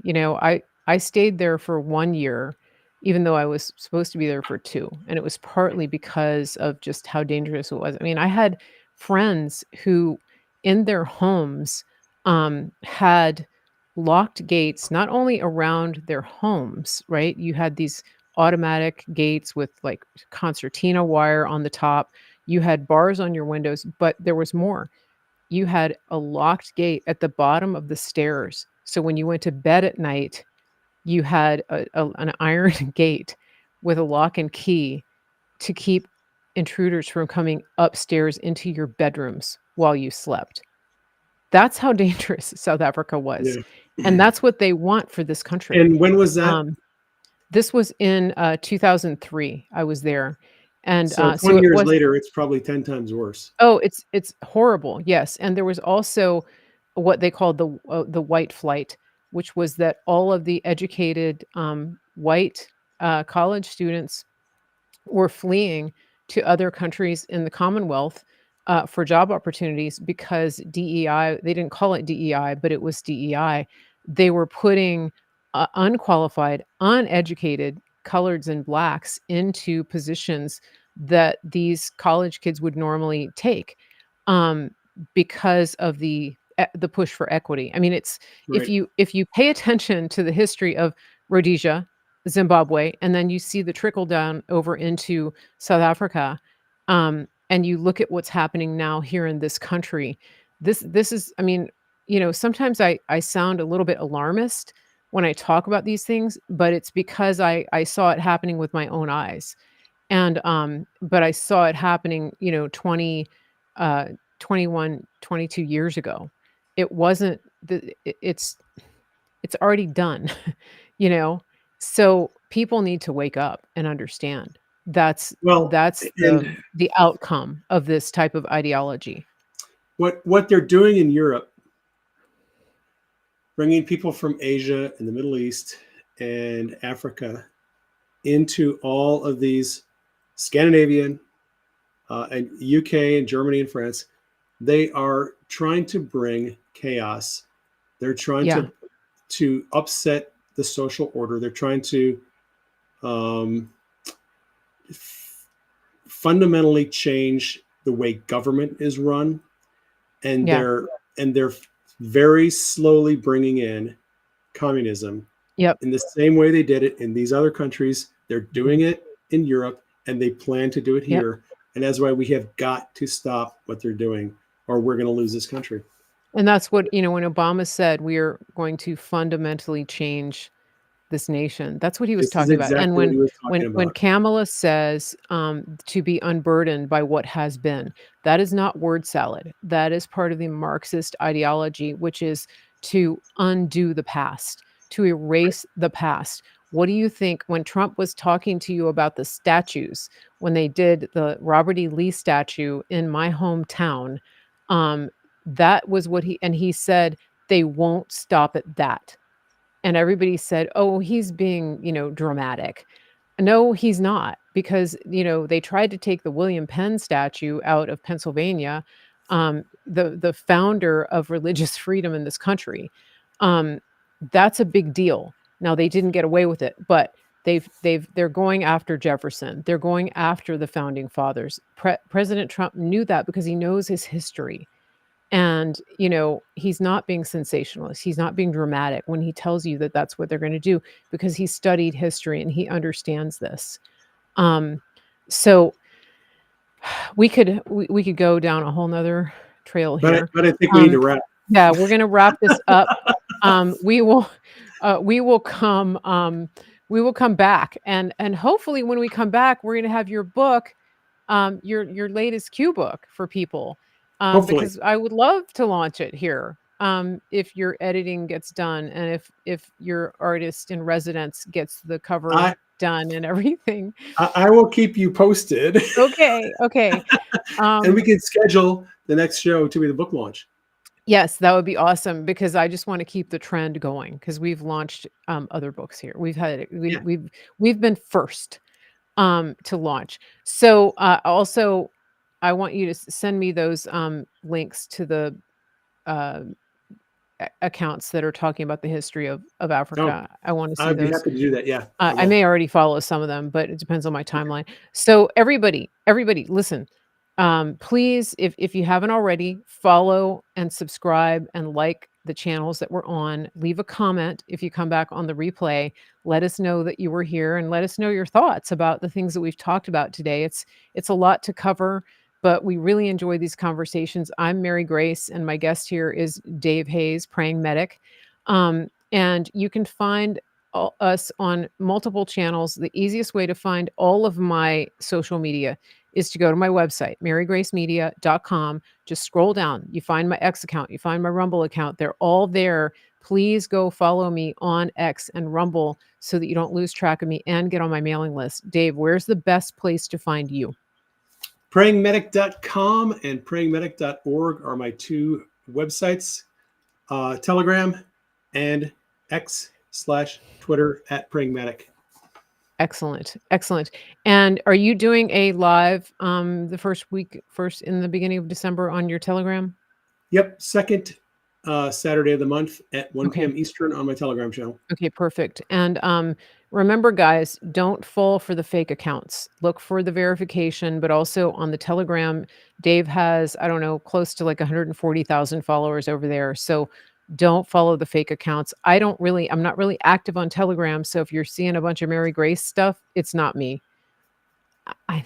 I just, oh God.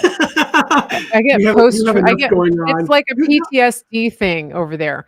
You have enough going on with all your other platforms. I'll take care of it. I know. Thank you. Yeah, you just hold down the Telegram fort for me, please. You take care of Facebook and Twitter and everything else. Yeah. I'm really moving ahead on Twitter. Just like I said, Facebook is not giving me the love they should be.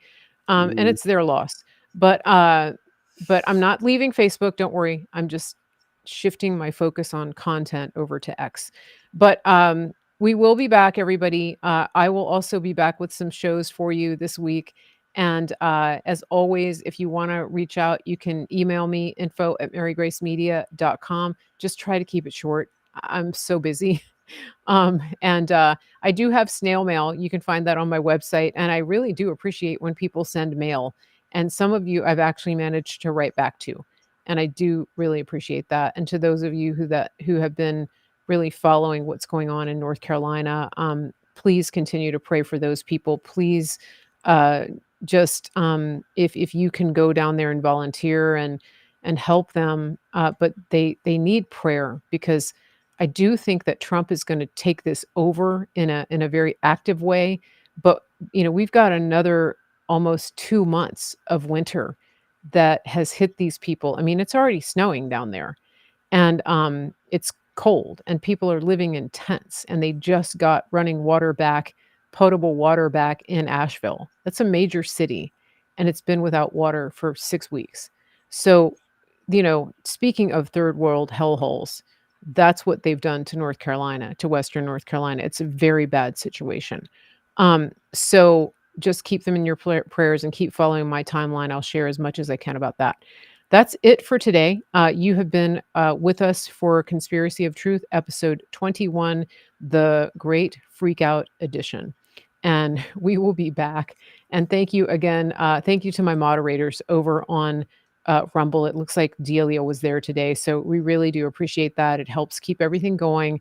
Uh, we love it when we have good moderators so that we can really focus on content here. Everybody have a great day and get outside and touch some grass, look at the sun, talk to God, and understand that what you're seeing on social media isn't all there is. Everybody have a great day.